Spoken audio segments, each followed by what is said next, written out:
My parents chose my brother over me, hid my inheritance, and now seek my help after his fraudulent betrayal. My parents supported my brother after he slapped me during my son's birthday celebration. When he attempted to take their house, which was actually mine, years later, they pleaded for assistance. Eric, my younger brother, is 28 million, and I am 35 million. Favoritism was so blatant in our home while I was growing up that it was painful. My parents behaved as though Eric was a priceless treasure that had to be safeguarded at all costs from the moment of his birth, while I was just there. I still recall my 10th birthday celebration being cancelled due to Eric's cold. They couldn't risk him feeling excluded from the festivities because he only had a cold, not even a fever. As we aged, things only got worse. I was the debate team captain, a straight A student, and even received a partial scholarship for my SAT results. My parents, however, hardly noticed. They were too preoccupied in complimenting Eric on passing his classes with C grades. The same thing happened at every parent-teacher conference. They would ignore my accomplishments and concentrate on how they could support Eric in doing better. At the age of 18, I moved away with the intention of succeeding without their continual comparison. I earned a degree in computer science, worked several jobs to pay for education, and got a fantastic position at a software business. I met my wife, Darla, 33F, there. She is intelligent, kind, and, in contrast to my family, she genuinely acknowledges my accomplishments. James is our 1-year-old kid, and we were married 5 years ago. Eric, however, never left the house. After one semester, he left community college because it was too stressful, and returned home. At the age of 28, he continues to live with our parents and works part-time at a nearby video game store. He spends much of his time playing video games. This is entirely made possible by my parents. They cover all of his expenses, including his meals, bills, auto insurance, and game subscriptions. My mother literally broke down in tears when I suggested that Eric might want to look for a full-time job, saying that I was being too harsh on her sensitive little boy. We threw James's first birthday celebration at my parents' place last month. They insisted, even though I didn't want to. Mom remarked that being a part of his nephew's special day would mean a lot to Eric. In an attempt to maintain harmony, I accepted even though I should have known better. The celebration got off to a decent start. We used streamers and balloons to adorn the garden. James was enjoying himself greatly in the company of his loved ones. Up until lunchtime, everything was going smoothly. I was searching the crowd for Darla after stuffing my plate full of food. At that moment, it occurred. Eric was standing just behind me as I turned around and unintentionally ran into him. His new limited edition gaming t-shirt got some of my food, which was pasta with marinara sauce, on it. Since I understood that gaming gear can be pricey, I instantly apologized and offered to buy him a new shirt or even pay for dry cleaning. Eric flipped out rather than accept my apology. He began to yell that I always ruin everything for him as his face flushed. He cited instances from our early years when he claimed that I intentionally attempted to harm him, such as when I broke his game console by tripping over its wire. I was 12, he was 5, or when I received the last piece of pizza at his 10th birthday celebration. I hadn't eaten all day because I was helping set up his party. The room fell silent. We had everyone's attention. Eric gave me a forceful slap across the face before I could fight myself. The room was silent as the sound reverberated. My cheek ached, but the next thing that transpired hurt even more. My mother hurried over to fuss over Eric, not to see how I was doing. She began to inquire about his well-being and whether he required ice for his hand after he slapped me. As though I had done something wrong, my dad simply stood there with his arms crossed and gave me a disapproving look. I surveyed the space. James, who had begun to weep from the chaos, was being held by my wife, who was standing there in shock. While some people glanced away awkwardly, others murmured to each other. I stood there with a red mark on my cheek, and there was Eric, being comforted by our mother. I asked my parents whether they truly approved of their son being beaten at his own child's birthday celebration when I had finally found my voice. My mother's reaction? "You're older, you should know better. Look what you did to his new shirt. You know how much he loves his gaming merchandise, he's saved up for weeks to buy that." I lost it at that point. Years of repressed annoyance were released. I told them that throughout his life, they had allowed Eric to act in this way. They had never reprimanded him, encouraged him to improve, or held him responsible for anything. I brought up the fact that, at 28, he was still living at home and playing video games, when I had put a lot of effort into building my life since I was 18. I explained that Eric had a gaming tournament that day, thus they had missed my college graduation. How they were so preoccupied with making sure Eric didn't feel excluded that they hardly assisted with my wedding. How Eric felt uncomfortable around infants, Thus they had only been to see James twice since he was born. If I couldn't respect my brother, my dad became irate and urged me to leave their home. That's exactly what I did. I told my wife we were going, scooped up my son, and left. Look how upset Eric is now, was the reason my mother broke down in tears, not the fact that I was going. The calls and messages began to come in later that day. I had to apologize to Eric, my parents informed me over the phone. He apparently locked himself in his room and wouldn't go because he was so unhappy about his damaged shirt. Some family members called to let me know that I should have recognized Eric's sensitivity and refrained from provoking him by spilling food on him. According to other texts, I was being dramatic about a little slap, and should be more understanding because I'm the older brother. Eric, my parents, and the family members who stood up for him were all blocked by me. Some relatives who were present at the time of the incident expressed their support for me, stating that they had always seen how unfairly I was treated but had refrained from speaking out to prevent creating a scene. Too late, too little. Now, a month has passed. My wife completely agrees with my decision to cut off communication. She stated that she never wants James to believe that hitting people is acceptable or that he must put up with abuse because it originates from his family. Some family members claim that since Eric is my younger brother, I should forgive him and that I am being too harsh. However, I fail to see why, simply because we are related, I should continue to put up with mistreatment. First update: I haven't communicated with my family in 2 years. The absence of their incessant drama has brought tranquility to life. At 3 years old, James is doing well. In addition, we have a 6-month-old daughter named Emma. In addition to purchasing a larger home and receiving advancements at work, Darla and I have been content with our lives as a family of 4. Everything changed last week when I received a call from an unidentified number. My mother was crying uncontrollably. Her cries made it difficult for me to grasp what she was saying at first. I was shocked by what I heard when she eventually relaxed enough to talk. Eric was selling their house after somehow getting it transferred into his name. They had been given 2 weeks to vacate by him. There was nowhere for them to go. But the biggest shock wasn't even that. I was stunned to learn that the house had truly always been in my name. Mom says my grandfather left the house to me in his will when he died 15 years ago. I had just started college at the age of 20. Due to their own plans, my parents never disclosed this inheritance to me. In an attempt to persuade me to give the house to Eric when he was more stable, they had been waiting for the right time to tell me that they wanted Eric to ultimately own it. They resided in my house for 15 years without claiming it as their own. They allowed Eric to live there for free for 15 years while I worked several jobs to pay for my own place. While they saw me struggle to save for a down payment on my first home, they kept this a secret for 15 years. Mom started sobbing as she talked about how they never imagined Eric would turn on them in this way. He had been behaving oddly for several months, apparently. He had begun discussing moving to a different state to live with some buddies who played online games. They required funds for streaming equipment and a game setup. At that point, he began inquiring about who owned the residence. How Eric was able to get the house registered in his name is still a mystery to me. He took care of the paperwork during their trip last month, according to Mom, who kept saying it. I can only presume he falsified my signature because I never signed any transfer forms. The situation's irony is nearly comical. Since the house was genuinely mine, the same parents who evicted me from their home 2 years ago are now pleading with me for assistance.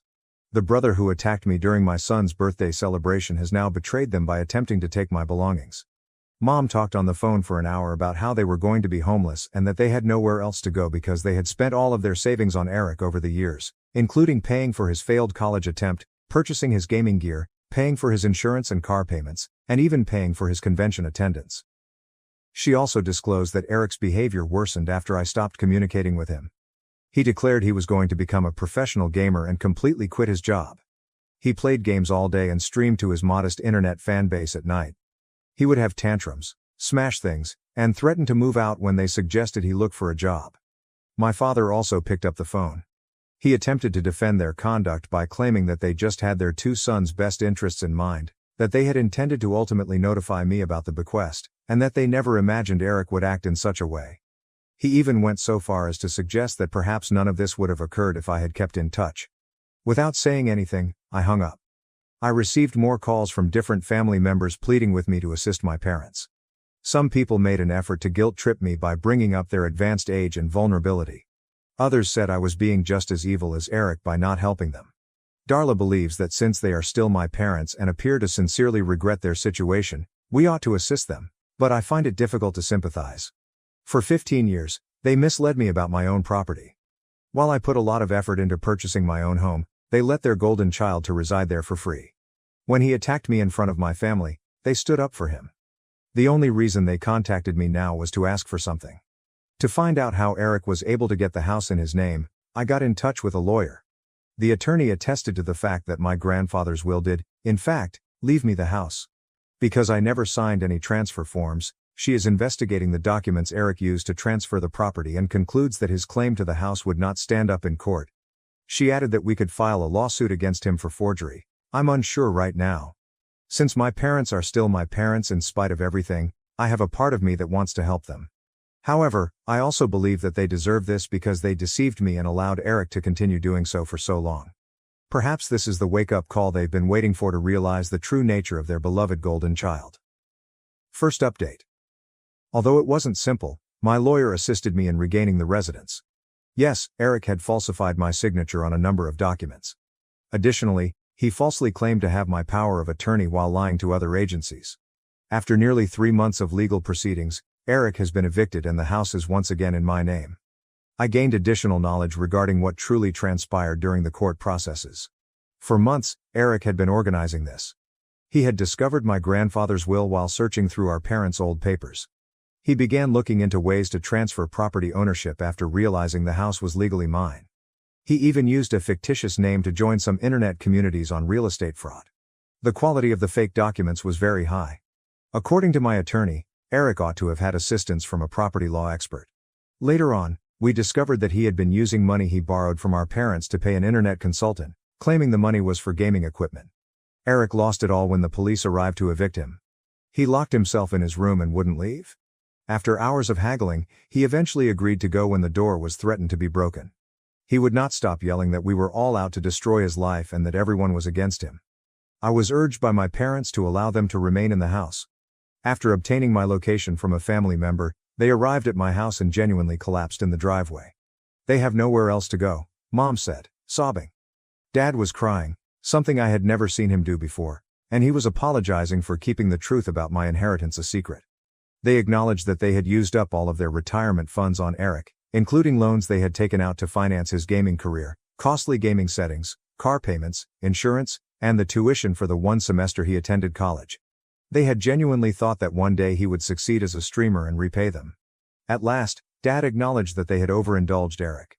He claimed that over the years, they had observed indications of his manipulative behavior but had consistently made excuses for him. They believed he would eventually mature and become responsible if they provided him with adequate time, resources, and support. Mom disclosed the ways in which Eric had deceived them on the house transfer. He had persuaded them that it was merely a formality to assist him in launching a gaming company. He assured them that after he became a successful streamer, he would look after them forever. They wanted to be sure their baby boy wouldn't turn on them, so they trusted him. Darla and I talked it over, and I agreed to let them stay under certain restrictions. In order to remind them that they are living in my home, they must first pay rent, which is not market rate because they are now on a fixed income. Second, if they wish to have any kind of contact with me or their grandchildren, they must go to family therapy. Third, without my express consent, they are never allowed to let Eric into the house. The eviction was not well received by Eric. He began threatening everyone, including Darla, our parents, and myself. He accused me of turning our parents against him and wrecking his life. Since it was his home, and he had nowhere else to go, he insisted that I allow him to return. I kept all of his threatening messages in case we needed them later, and I banned his number. Eric was couch surfing at his gaming pals' houses when I last heard from him. His ambitious intentions to move in with his online pals apparently fell through when they discovered he was broke. Since he is my brother, other family members advised me to assist him, but I declined. He attempted to use forgeries and fraud to steal my residence. In my opinion, he is no longer my brother. Third update. It has been an interesting 6 months. As agreed upon, my parents have been going to therapy and paying their rent on time. Although it's a gradual process, they are attempting to mend our friendship. There are fresh disclosures every week regarding the various ways in which their partiality harmed both of their boys. At last, Mom acknowledged that they felt bad for allowing Eric. It seems that they were having financial difficulties when Eric was born, so they were unable to provide him with the same luxuries that I enjoyed throughout my early years. They began to overindulge him in order to make up for it. What began as purchasing him additional toys evolved into a lifetime of condoning misbehavior. During one therapy session, Dad lost it when he saw how their behavior made Eric into an entitled monster and drove me away. He acknowledged that they secretly knew I would be alright because I was a responsible and diligent worker. They therefore gave Eric their whole attention because they believed he required greater support to thrive in life. Eric wrote me a long email last month. He asserted that he had also been going to therapy and had come to terms with his errors.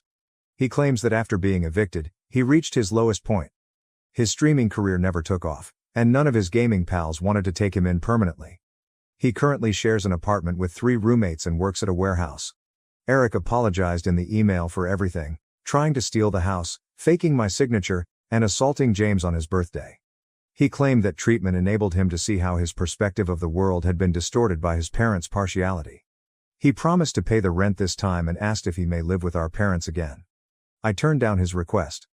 I sent the email to my attorney, who suggested that I stop communicating with him because of his track record of deceit and deception. Even though I inherited the house, I worked hard to obtain everything else in my life. Even if he says he has changed, I will no longer tolerate his behavior. I continue to face criticism from some family members for charging my elderly parents rent. They claim that I'm being unkind and that families ought to provide unpaid support to one another. However, this is about boundaries and consequences, not money. My parents only expressed regret when they wanted something from me, allowed my brother to be abused, and concealed my inheritance for 15 years. They're fortunate that I'm allowing them to remain at all. Mom still occasionally remarks about Eric's difficulties. She said last week that he might lose his car because he couldn't afford his car payment. I quickly put an end to that by telling her that he is an adult who attempted to defraud me out of my house. If they wish to, they can assist him, but not while residing in my home. Darla says we should ask them to dinner occasionally so they can see their grandchildren, but she believes I'm being fair. Every now and then, James inquires about his grandparents. I'm thinking about it, but I'm not yet prepared for frequent family get-togethers. The treachery is still too recent. This setup works for the time being. I have authority over my property, my parents have a secure place to live, and Eric is at last coming to terms with the repercussions of his behavior. Clear limits and punishments can sometimes improve family relationships. I've discovered that being family does not entail being exploited by others. It entails respecting one another's limits and being accountable to one another. The conclusion. My parents chose my brother's award over visiting me after a car crash. Now they want my savings to bail him out of a fraud scandal. I refused. About 2 weeks ago, I, 32F, was involved in a horrific car accident. Another automobile struck me from the side as I was making my way home from work. The force of the impact caused my automobile to overturn. I was later told by the paramedics that I was fortunate to be alive. I ultimately needed emergency surgery due to internal bleeding, 2 cracked ribs, and a damaged leg. After the procedure, I stayed in the hospital for a week to recuperate and try to make sense of things. It was difficult to be in the hospital, both mentally and physically. All I wanted was for my parents to come see me as soon as I woke up. I assumed that as soon as they learned about the accident, they would rush over. Even though I didn't anticipate them staying the entire time, I would have been so grateful for a visit. Rather, they were absent for days. I waited for them to stop by or at least give me a call, but they didn't show up. Before I even received a text from them, I believe it was 4 days. To answer your question, my parents were told what had transpired. The hospital informed me that they had contacted them several times and that they are my emergency contacts. A day following my admission, the hospital was able to contact my parents, but the nurses reported that they appeared unconcerned about the situation. That obviously upset me a lot, but I attempted to explain it away by saying that perhaps they were too busy or that something else had come up. Fortunately, my phone was still with me because my possessions survived the collision.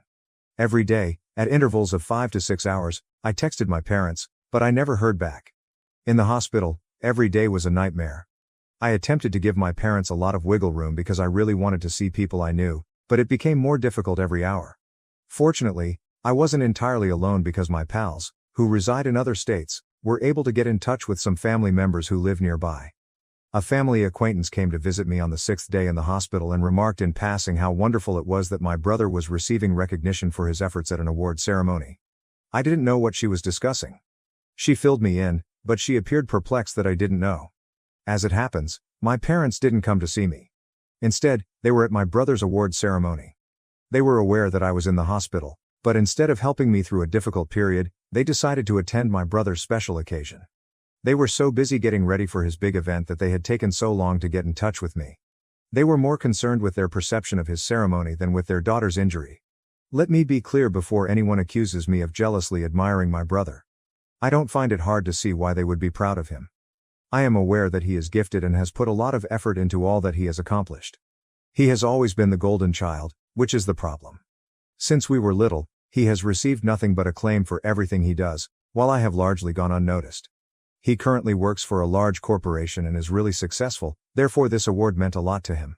However, I was actually convalescing from surgery. A visit or even a phone call to check on me would have been the very least they could have done. I only wanted my parents to be concerned about me, and that was about all I was asking for. They didn't even blink an eyelash when I could have died that day. I was angry and humiliated. I attempted, but was unable, to explain my parents' actions. I then made the decision to contact them and let them know how offended I was. I texted them to express my disbelief that they prioritized my brother's prize over my well-being. I expressed my pain at them not even checking in on me. I didn't have to wait long for an answer for the first time since the accident, and to be honest, I wish they hadn't responded. Their words simply made me feel worse. At first, they attempted to defend their behavior by claiming that they couldn't miss my brother's award because it was a once-in-a-lifetime accomplishment. I informed them that if they had only taken the time to come see me sooner, they wouldn't have missed the event at all. After a while, they gave up trying to argue with me and told me that it was pointless to waste time coming to see me while my brother was out there making the family proud. That hurt more than words can express. It seemed like they only considered me as an afterthought. I wish I could say that their behavior astonished me, but it has always been like this. My brother was perfect as a child. Every action he took was praised. Every accomplishment he made, whether it was a scholarship, a fancy job, or perfect grades, was celebrated. In the meantime, I was constantly in the background. It was never good enough, even when I performed well. Every error I made was viewed as a disaster, and I never received the same level of help. I had the impression that they had already determined I was a failure and that nothing I did would change their thoughts. A week after my brother's award ceremony, my parents unexpectedly arrived at the hospital. I was initially perplexed because, following our last talk, I had given up on contacting them. I knew my parents well enough to understand that they weren't worried when they came to see me. They arrived with phony smiles on their faces and bouquets in their hands. They made an effort to strike up a conversation about how I was doing, but it was obvious that their thoughts were elsewhere. I advised them to just say what was on their mind because I could tell that whatever they were thinking about was going to irritate me. The fact that they showed so little concern for my survival was offensive enough. I didn't need their phony pity. I didn't have to exert much effort. When my mother learned that my brother had been arrested for fraud at his company, she burst into tears. It turned out that my brother was at the heart of a huge fraud scheme that was discovered by the corporation he worked for. He had been directing funds into his personal investments by falsifying the company's accounts. Following an internal investigation, everything was turned over to the police, and he was apprehended after a coworker alerted the superiors. He is currently being charged with major offenses like wire fraud, forgery, and embezzlement. My parents had apparently already spent a large portion of their cash on hiring attorneys for him. They came to me because they didn't have enough money left to pay his bail. They asked me to utilize the money I had saved up from my work as a project manager at an IT business to help him out. Additionally, they asked whether I knew anyone who could help in any manner or pull some strings. I had the impression that I was merely a tool to clean up my brother's mess, not even their daughter. I continued to experience mental and physical pain. It was unbelievable to me that they would turn to me for assistance after everything. It was like being slapped across the face.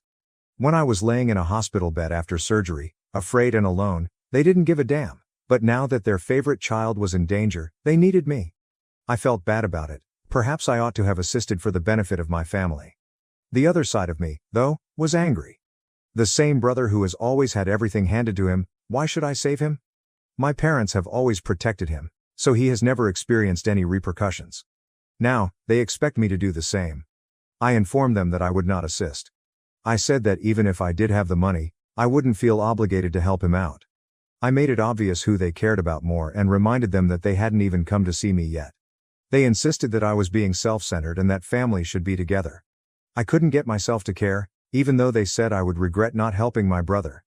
To be honest, my brother has always taken precedence over me. I was never enough for them, no matter how hard I tried. They wanted me to simply forget all the times they disregarded me, left me out, and made me feel unimportant now that they needed something from me. I felt in control of the situation for the first time in my life, and I wasn't going to let that go. I'm laying in my hospital bed right now, feeling a mixture of anger and remorse. Since I said no, my parents haven't spoken to me, and I know they're upset, but I simply can't bring myself to care any longer. I'm done trying to gain their approval. I've wasted too much time. Aida for standing up to my parents after everything they've done to me and not helping my brother. They keep repeating that family should always remain together, therefore I feel like I might be the villain. However, the way they have treated me throughout my life, and particularly now, is something I simply cannot get over. I feel like I've had enough, but I'm not sure what to do. First update. Hello everybody, I wanted to express my gratitude for your support of my initial article. I was able to maintain my position because of that. Although I didn't anticipate updating so quickly, a lot has transpired since then. I was eventually released from the hospital a few days after my parents arrived. I can walk, but my leg fracture requires crutches, and breathing is still difficult as my ribs heal. Going home, finding some serenity, and escaping the turmoil were all things I was looking forward to. The moment I arrived at my apartment, that hope was dashed. I knew things wouldn't go well as soon as I spotted my folks, who were waiting for me just outside my door.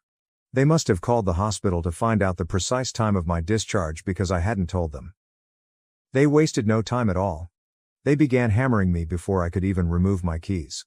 They were incensed and informed me that by not helping my brother, I had gone too far. It's the most irate I've ever seen them. They seemed more unhappy with me for refusing than they were with my brother's deception. They talked endlessly about how family should always come first. They said I was selfish and vindictive. They claimed that I was using this circumstance as a means of exacting revenge on them because I had resentment toward my brother. They didn't care that I was still recovering from my near-death experience a week prior. They simply viewed me as a barrier to their beloved son's rescue. They had the audacity to say that they expected me to step up now. They said that this was my opportunity to show that I wasn't a letdown and that I could be part of the family by acting morally. It was crazy. They essentially acknowledged that I wasn't related to them and that helping my brother was the only way I could make amends. Things truly took a turn for the worst when I informed them outright that I wouldn't do it. My mother began crying at my door, screaming things like, "We've already lost one child, and now we're going to lose two, and you're punishing us for loving him more." In contrast, my dad simply became more irate and wasn't attempting to shame me. He repeatedly accused me of being cold-hearted and self-centered, claiming that I had no regard for the family and that I would regret it once they were gone. To be honest, it was everything I could do to not lose it. I was told I was a bad person for not cleaning up my brother's mess, even though I was already fatigued from the hospital stay and could not stand on my crutches. The fact that my parents intentionally treated my brother better and that they love him more than I did just served to exacerbate the situation. I didn't give up though. I warned them that I would call the police if they didn't leave and that I wouldn't pay a dime for his bail or legal bills. After that, they eventually backed off, but not before insulting me once again. My brother's case made headlines a few days after that onslaught at the door. It seems that the deception was far larger than we initially believed. Evidence that he had been transferring business funds for more than a year, some of which had been laundered through fictitious business accounts in his name, was discovered by the police.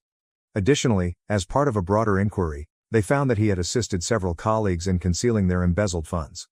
My brother is now being charged with conspiracy and money laundering in addition to fraud. He might spend a significant amount of time behind bars if convicted. The fallout has been harsh. My parents are really freaked out. My brother's reputation has been utterly destroyed after they boasted about his accomplishments to everyone they knew for years. People aren't buying into their attempts to control the situation by claiming that it's all a misunderstanding and that it will all be resolved. When word spread that his son was embroiled in a significant fraud case, my dad even lost a significant client. They're fumbling, and it's obvious they don't know what to do. Naturally, they came stumbling back to me. They made no effort to conceal their desperation this time. They indicated they needed my assistance, just this once, to get through this because they were under a lot of stress. They insisted that they would have an opportunity to fix things, and keep the family together, if I helped my brother, but I understood exactly what that meant. Keeping the family together meant preserving the appearance that their ideal kid had done nothing wrong, and fixing things meant hiding his transgressions. They've gone completely silent after I told them no once more. Nothing, no texts, no calls. They seem to have given up on me, to be honest. They most likely view me as a hopeless failure who abandoned the family when they most needed her. But what do you know? I no longer give a damn. I feel like I'm in charge for the first time in my life. Knowing that my parents just saw me as a fallback option, someone to control in case something goes wrong, hurts. However, it also feels fantastic to put myself first for once and to finally say no. To appease them, I won't help my brother, and I won't allow them to use guilt to get me to correct a situation they started. They must now deal with the repercussions of their decisions. Second update. Since many of you have been inquiring about my condition, the truth is that things have gotten even more problematic. It was my brother who sent me an email.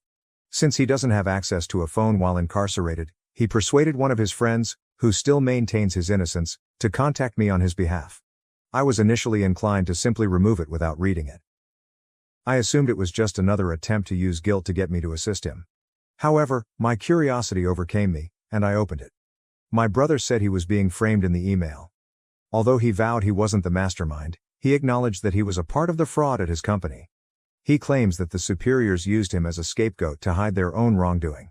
He even said that while he was trapped taking the fall, certain powerful executives were still able to move freely.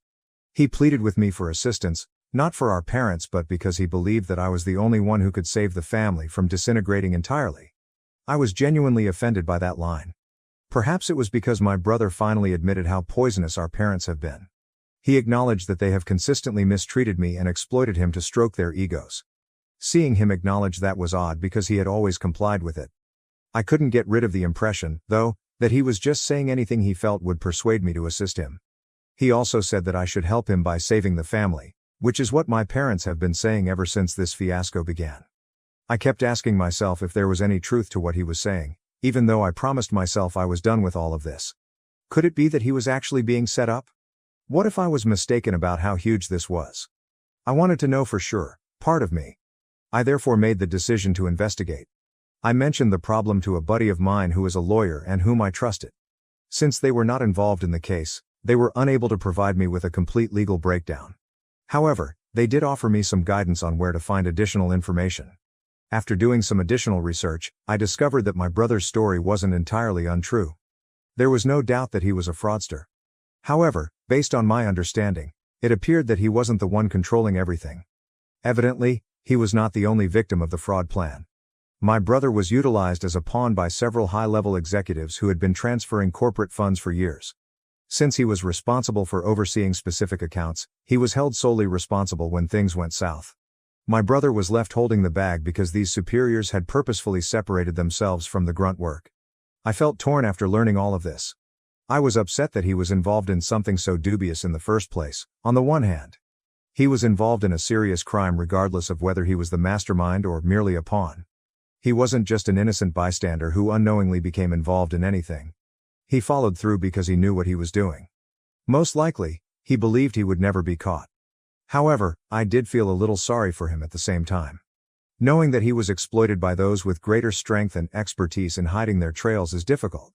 It's obvious that those executives were well versed in their roles and made sure my brother would bear the brunt of any negative outcomes. If he hadn't been raised in a household that encouraged him to take shortcuts as long as you were successful on the outside, I couldn't help but wonder how things may have turned out. He most likely believed that he was untouchable because of our parents' unceasing protection and adulation. My folks were unexpectedly silent when I told them what I had discovered. Although they didn't want to acknowledge it, I believe that they secretly understood my brother wasn't an innocent victim. They persisted in promoting the same story, claiming that I was selfish for not prioritizing the family and callous for not assisting him, rather than admitting the reality. It was like speaking to a stone wall when you spoke to them. I've made the decision to stop interacting with them at this time. I've made up my mind and I'm sticking with it. No matter how much he wants to blame the executives, my brother still made his bed and now has to lie about it. My parents are at fault if they wish to continue supporting him. If the situations were reversed, I wouldn't ruin myself trying to help someone who wouldn't do anything for me. To be honest, I've not felt so at ease in a long time. Even though my family will never believe it, I know I made the right decision. I've been treated like I didn't matter for far too long, and I'm sick of it. Although my brother's predicament is awful, I am not responsible for fixing it. Once again, I want to thank everyone who has helped me along the way. Although it hasn't been simple, it has been a huge comfort to know that I'm not the only one who feels this way. Third update, I now have enough information to provide you all with an update, even though it has been more than a month since my last post. I'll start with what my parents did when they realized that insulting me and pleading with me wouldn't work. They made the decision to do something else, which was to make me even more miserable than I already was. They contacted several of my aunts, uncles, and cousins to express their disdain and selfishness for not helping my brother. They gave the impression that my refusal to assist was motivated by spite and that I was simply sitting on a mound of money. All they said was that I was a monster and should not be trusted. Only until one of my cousins contacted me and informed me that my parents were spreading unfavorable rumors about me did I learn the truth. They cleverly omitted the fact that they left me in the hospital and hadn't contacted me since, completely twisting the tale to make it seem like I was harboring resentment. I was only ever summoned to assist my brother. I was hurt at first. Even though I had defended myself, it seemed like I was being punished again. I believed that I would be left on my own with no one to support me. However, an unforeseen event occurred. Several distant relatives began contacting me rather than supporting my parents. It turns out that my parents' treatment of others and constant emphasis on my brother caused them to sour relations with a lot of individuals over the years. I was unaware of the depth of this. I started hearing stories from relatives I hadn't spoken to in years, and to be honest, they were all more startling than the last. My brother once borrowed a substantial amount of money from her husband to invest in a business venture, according to an aunt who informed me about it. Naturally, the plan failed, and my parents severed all ties with my aunt when she attempted to recoup her money. They even propagated the idea that my aunt was avaricious and unsupportive of her family. According to another cousin, my brother blamed a parking lot attendant for my uncle's car crash at a family gathering a few years ago. To keep the family from being embarrassed, my parents supported him and made sure the rumor didn't get out. They accused my uncle of attempting to damage my brother's reputation when he attempted to address them about it. There were several examples like this one, where my parents either covered up my brother's wrongdoing or silenced anyone who dared to speak up. My brother and another family member had a business partnership, but my parents ruined it because they believed the relative wasn't renowned enough to be affiliated with their son, according to one relative. It was both startling and reassuring to hear all of this. I wasn't insane. It's true that my parents have a long history of ignoring others and hiding behind my brother. For a long time, I believed that I was somehow to blame for my parents' treatment of me, that perhaps I wasn't good enough or didn't live up to their standards. It was never about me, though, as I now see. They constantly wanted to keep my brother safe at any costs. They even avoided family members who questioned them or obstructed their path. For those who wonder why my parents were so in need of my assistance, the answer is because I have established a strong life for myself in spite of their lack of encouragement. I've developed excellent relationships and managed my finances wisely in my role as project manager for a reputable IT company. I've saved money and made prudent investments. My parents knew I had the money, which is why they were so frantic. They failed to realize, however, that I didn't want to help just because I could, especially for those who have treated me like an afterthought my whole life. There has been an update on my brother's case. My parents eventually gathered together enough cash from loans and favors to get him out of jail after I refused to bail him out. However, the inquiry was far from finished. My brother made the decision to assist the authorities a few weeks ago. According to what I understand, he provided information about the higher-ups who were complicit in the scam, which aided in the prosecution's progress. He was able to receive a lighter sentence as a result of his cooperation. He will serve a year and then perform community service in lieu of years in prison. To be honest, that doesn't make me feel any better. His cooperation is commendable, but that doesn't change the fact that he initially decided to participate in the plot. Furthermore, I don't think this event will significantly alter my brother. I don't think he will quit having my parents clean up his mess anytime soon. For my part, I've decided to permanently cut off contact with my parents, which I probably should have done a long time ago. They are blocked on all of my platforms. I even instructed the front desk of my building to deny them entry if they returned without warning. I'm tired of serving as their fallback option, scapegoat, or emotional target. I'm surprisingly not depressed about it. I had assumed that leaving my family would be a great loss, but instead it feels liberating. I can now live my life without having to continually compare myself to my brother or ask for morsels of affection from people who would never show it to me. The family members who got in touch have been incredible. They've shown me that I'm not alone, and I feel supported for the first time in a long time. It's weird because after years of my parents excluding me, I've unexpectedly found a family. In fact, I'm excited to get to know these relatives better because many of them have invited me to family events that my parents won't be there. One of my aunts even expressed regret for not recognizing the situation sooner. She claimed that although she always thought something wasn't right with the way my parents treated me, she kept quiet about it because she didn't want to start a fight. She is now one of my biggest supporters, along with a few other family members. For the first time, I feel hopeful, even though I have no idea what the future contains. I appreciate all of your help and guidance during this trip. Reading your comments helped me realize that I wasn't insane for sticking up for myself, even though it hasn't been easy. It feels so amazing to finally feel like I'm in charge of my life. I took back my house and left my mother homeless after she disowned me for not attending my sister's wedding. Hey Reddit, my mom's favorite was always clear when I was growing up. My younger sister Rachel, 37F, and I, 42F, are the children of my mother, Karen, 62F. It seemed as though I had vanished from the world the instant Rachel was born. I don't want to come across as theatrical, but this is the reality. My mother was naturally quite protective of Rachel because she was born underweight and ill. I get that it must have been frightening for her to have a sick kid, but Rachel was the only child that Karen cared for, rather than merely the family's baby. Rachel received royal treatment. Her needs, wants, and moods were the center of attention. For example, Mom would hand-feed Rachel until she was well into middle school since she disliked eating by herself. Mom would simply complete any school projects or homework for Rachel. No questions asked, Mom allowed Rachel to stay at home if she didn't feel like going to school. And then there was me. I had clothes, food, and other essentials, so I wasn't completely disregarded, but I was alone emotionally. Unless it had to do with Rachel, Mom never truly cared about me. Mom was preoccupied at a spa and forgot about a dentist appointment I had when I was around 10 years old. After hours of waiting outside the school, a family friend saw me and offered to drive me home. My mother pretended it wasn't a huge thing when I returned. "Oh, I thought you'd figure it out," she simply said. The only person who actually saw me was my father, Michael. May he rest in peace.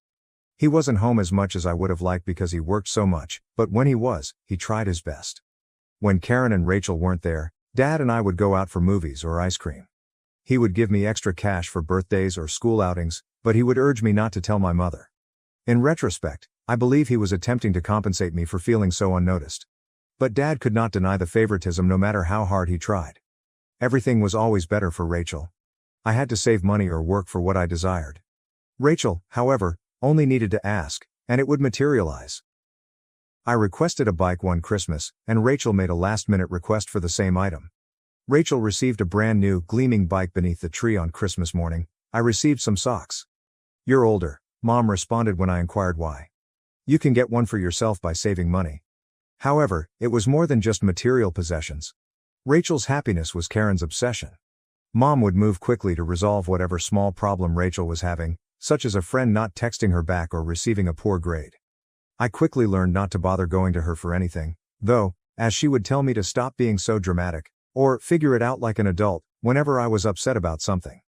Of course Rachel took it all in. Why wouldn't she? She was living the dream since Mom took care of everything for her, so she didn't have to do anything. Rachel eventually stopped learning even the most fundamental life skills. She was incapable of managing her own schedule, cooking, or even cleaning. Rachel was totally reliant on her mother since she protected her from everything. I didn't know how toxic the dynamic was until high school. Mom would complete Rachel's schoolwork after she would sob to her about how difficult her lessons were. Mom pleaded with the principal to have Rachel's grades modified after she failed high school, accusing the teachers of failing to recognize her unique needs. Naturally, it didn't succeed, but it demonstrated the lengths Karen will go to in order to shield Rachel from responsibility of any kind. However, I was supposed to be self-sufficient. I had to work things out on my own if I had trouble in school. I had to use the money I earned from babysitting if I wanted to participate in extracurricular activities. And Karen would tell me, "You're the older sister, you need to set an example," if I ever ventured to voice my displeasure.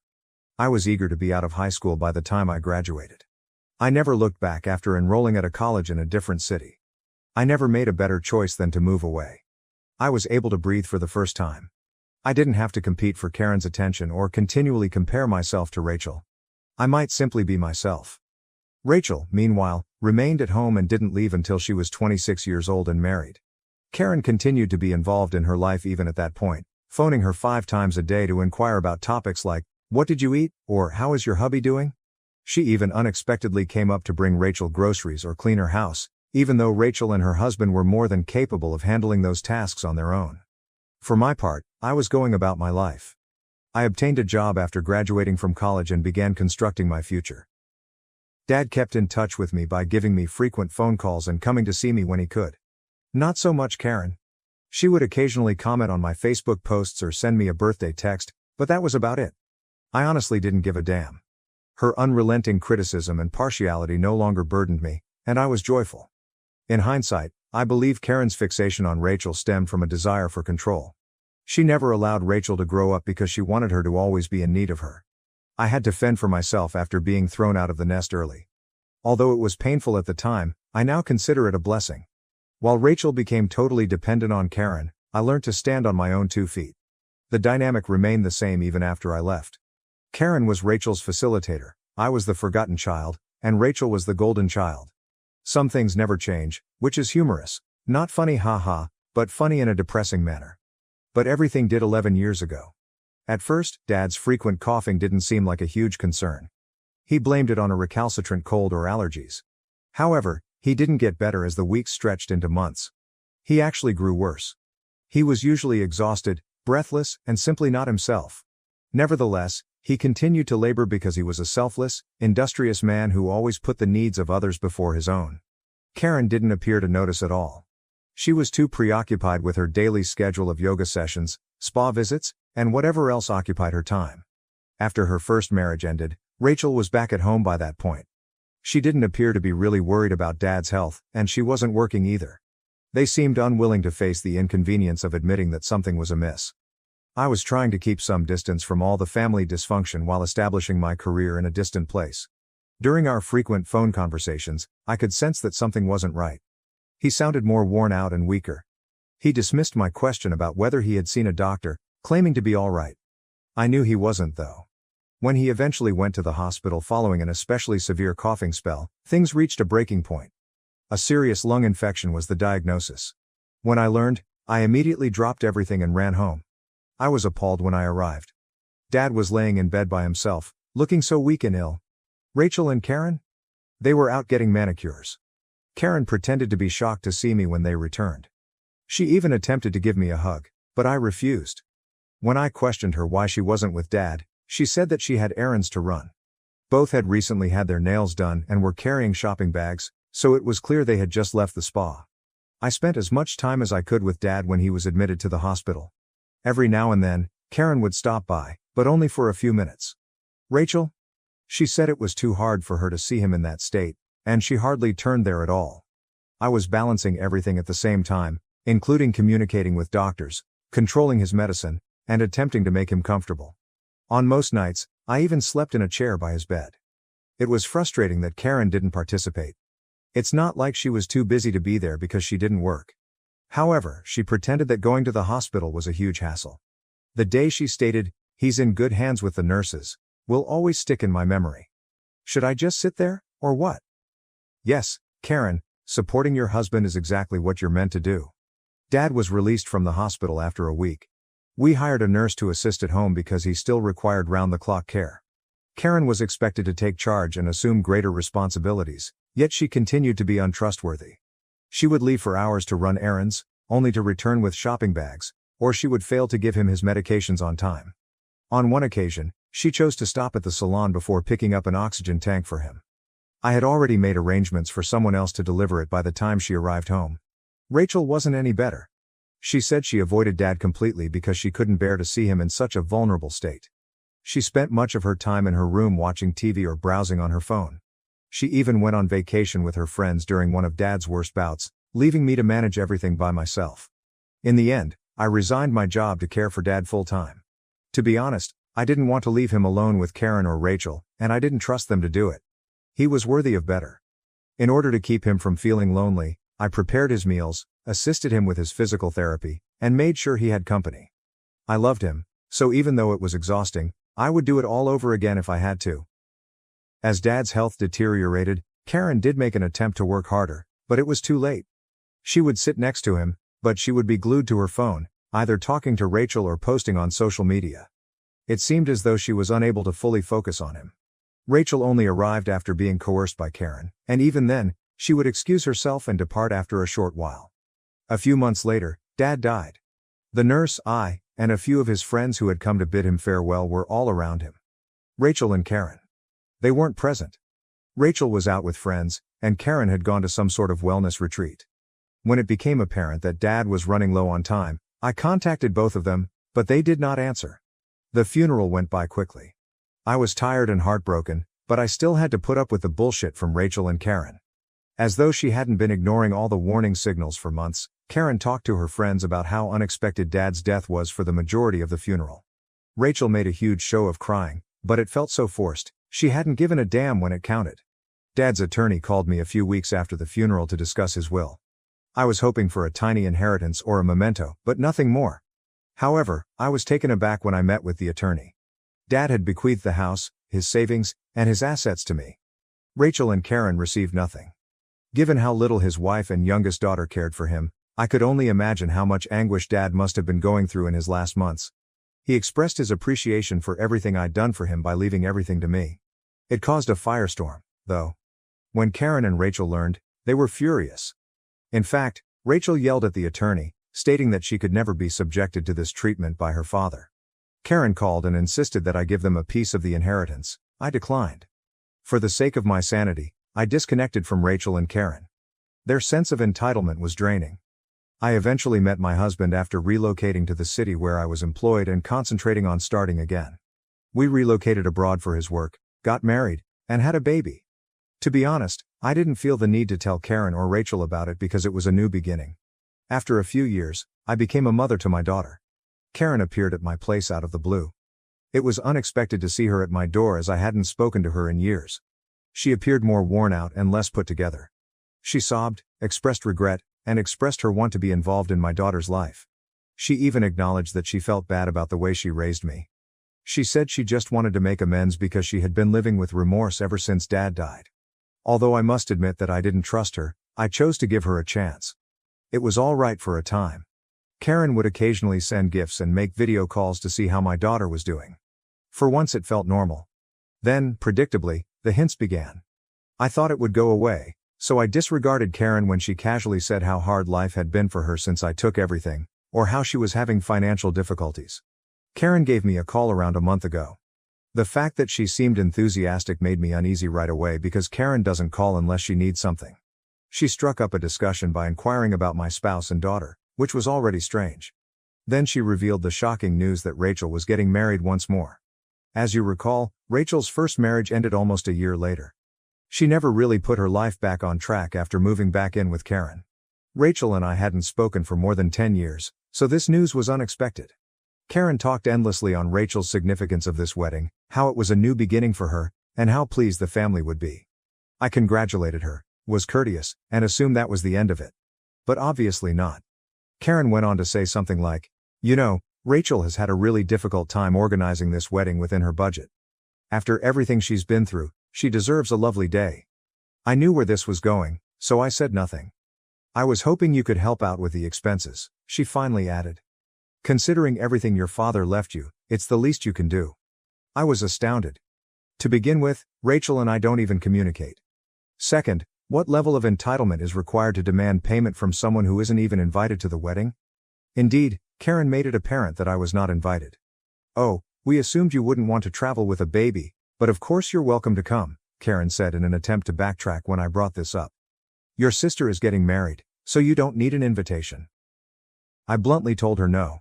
I had nothing to pay for. She attempted to place the blame on me by claiming that I had an obligation to assist Rachel as the older sister. She also mentioned Dad's wealth, saying that while Rachel was struggling, I was hoarding the family fortune. I informed her that Rachel and I were not romantically involved and advised her to get in touch with Rachel directly if she needed assistance. Rachel, predictably, never did. Karen didn't accept rejection. She kept bringing up the same point in her voicemails and texts over the course of the following few weeks. I was disappointing Rachel, I was self-centered, and I didn't care about my family. "If you don't help, it will ruin Rachel's big day and everyone will know it's your fault," she even stated. The problem is that Rachel and Karen were behaving as though I owed them money. But when I needed assistance, where were they? I was the one who put everything on hold to take care of Dad while he was ill. While everybody continued living their lives, I was the one who remained by his side. And now they wanted me to come through and save the day after years of silence? Not at all. Karen made matters worse by asserting that Rachel had already reserved the space and paid deposits for musicians, caterers, and decorations. Since the invitations had already been sent, she claimed that canceling everything would make the family look foolish. If they couldn't afford it, how did they plan all of this? I asked her. What did she say? "You were what we needed." That was the last straw. I informed Karen that because I wasn't providing them any money, she could solve the problem on her own. She broke down in tears and threatened to cut me out of her life if I didn't help. "You already treated me like I didn't exist," I responded, laughing. "What makes a difference?" I hung up and blocked her after that. Although he cautioned that there would be criticism from extended family, my husband supported my choice. He was correct. Some family members contacted me and said that since family is family, I should be the bigger person and lend a hand. However, where was all of this concern when Karen and Rachel were treating me like trash? I disregarded them and refused to back down. I haven't replied, and to be honest, I don't intend to, but Karen left me a voicemail with the words, "If you can live with ruining your sister's wedding, then I guess you're not the person I thought you were. Too much of my life has been devoted to going above and beyond for folks who don't value it. I'm finished." I reached my breaking point after the wedding drama. In the house Dad left me, Karen and Rachel had been living rent-free for more than a decade. A part of me believed that especially after Dad's passing, it would be simpler to avoid the drama of evicting them. But as time went on, I came to see that they were not appreciative of me, did not respect me, and had no plans to ever be respectable. Let's go back a little. Karen and Rachel were furious that Dad left everything to me when his will was read. Karen said that because she had lived there for many years, it was her house. Rachel screamed about how unjust it was during her tantrum. In actuality though, neither of them was worthy of a dime. When they couldn't even bother to come up most of the time, Dad left me the house because he could see how much I cared for him in his last months. "I see you, and I appreciate you," was how he expressed his gratitude. I allowed them to remain in the house even after I inherited everything. I had the hope that they might change. However, Karen never once offered to pay me rent and instead rented out one of the rooms to pay for her own costs, acting as though the house was hers. I was treated like a villain by Rachel, who told the rest of the family that I had tricked Dad into excluding her from the will. They didn't try to patch things up between them. I finally came to the conclusion that enough was enough. I needed to reclaim what was properly mine since they had stayed too long. "I was hoping you could help out with the expenses," she finally added. "Considering everything your father left you, it's the least you can do." I was astounded. I don't even speak to Rachel, to start. Second, what level of entitlement is required to demand payment from someone who isn't even invited to the wedding? Indeed, Karen made it apparent that I was not invited. "Oh, we assumed you wouldn't want to travel with a baby, but of course, you're welcome to come," Karen said in an attempt to retract her statement when I brought this up. "Your sister is getting married, so you don't need an invitation." I bluntly told her no, I had nothing to pay for. She attempted to place the blame on me by claiming that I had an obligation to assist Rachel as the older sister. She also mentioned Dad's wealth, saying that while Rachel was struggling, I was hoarding the family fortune. I informed her that Rachel and I were not romantically involved and advised her to get in touch with Rachel directly if she needed assistance. Rachel, predictably, never did. Karen didn't accept rejection. She kept bringing up the same point in her voicemails and texts over the course of the following few weeks. I was disappointing Rachel, I was self-centered, and I didn't care about my family. "If you don't help, it will ruin Rachel's big day and everyone will know it's your fault," she even stated. The problem is that Rachel and Karen behaved as though I owed them money. But when I needed assistance, where were they? I was the one who put everything on hold to take care of Dad while he was ill. While everybody continued living their lives, I was the one who remained by his side. And now they wanted me to come through and save the day after years of silence? Not at all. Karen made matters worse by asserting that Rachel had already reserved the space and paid deposits for musicians, caterers, and decorations. Since the invitations had already been sent, she claimed that canceling everything would make the family look foolish. If they couldn't afford it, how did they plan all of this? I asked her. What did she say? "You were what we needed." That was the last straw. I informed Karen that because I wasn't providing them any money, she could solve the problem on her own. She broke down in tears and threatened to cut me out of her life if I didn't help. "You already treated me like I didn't exist," I responded, laughing. "What makes a difference?" I hung up and blocked her after that. Although he cautioned that there would be criticism from extended family, my husband supported my choice. He was correct. Some family members contacted me and said that since family is family, I should be the bigger person and lend a hand. However, where was all of this concern when Karen and Rachel were treating me like trash? I disregarded them and refused to back down. I haven't replied, and to be honest, I don't intend to, but Karen left me a voicemail with the words, "If you can live with ruining your sister's wedding, then I guess you're not the person I thought you were. Too much of my life has been devoted to going above and beyond for folks who don't value it. I'm finished." I reached my breaking point after the wedding drama. In the house Dad left me, Karen and Rachel had been living rent-free for more than a decade. A part of me believed that especially after Dad's passing, it would be simpler to avoid the drama of evicting them. But as time went on, I came to see that they were not appreciative of me, did not respect me, and had no plans to ever be respectable. Let's go back a little. Karen and Rachel were furious that Dad left everything to me when his will was read. Karen said that because she had lived there for many years, it was her house. Rachel screamed about how unjust it was during her tantrum. In actuality, though, neither of them was worthy of a dime. When they couldn't even bother to come up most of the time, Dad left me the house because he could see how much I cared for him in his last months. "I see you, and I appreciate you," was how he expressed his gratitude. I allowed them to remain in the house even after I inherited everything. I had the hope that they might change. However, Karen never once offered to pay me rent and instead rented out one of the rooms to pay for her own costs, acting as though the house was hers. I was treated like a villain by Rachel, who told the rest of the family that I had tricked Dad into excluding her from the will. They certainly enjoyed living in a house they didn't pay for, but they didn't try to patch things up. After Karen's absurd request that I cover Rachel's wedding costs and the constant attempts at manipulation, I finally had enough. I had an eviction notice prepared after I called my attorney. Karen went insane when she got it. "You can't evict me," she yelled when she called me. "I call this place home. I've spent 45 years here." I politely told her that she had 30 days to leave the house and that it was legally mine. Naturally, Rachel threw herself into the conflict. She accused me of being greedy and callous, calling me every possible insult in the book. "I just cared about Dad to get the inheritance," she said. It was absurd. I'm the terrible guy, even though she was the one who hardly ever saw Dad while he was dying. Karen did everything she could to get me to reconsider. She pretended to be tough at first, adding, "I dare you to kick me out." She then softened, saying that the house was all she had left and that she was too old to start again.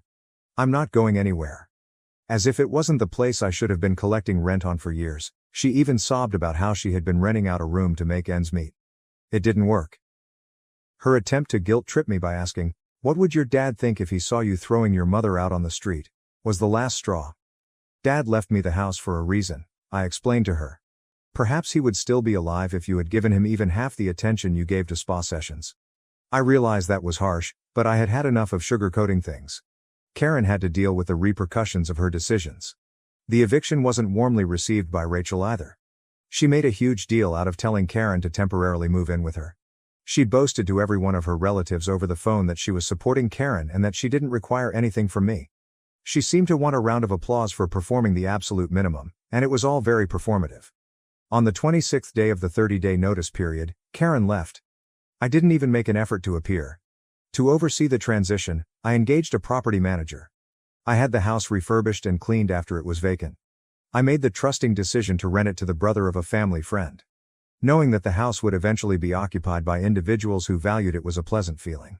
In the meantime, because I wouldn't pay, Rachel's elaborate wedding plans fell through.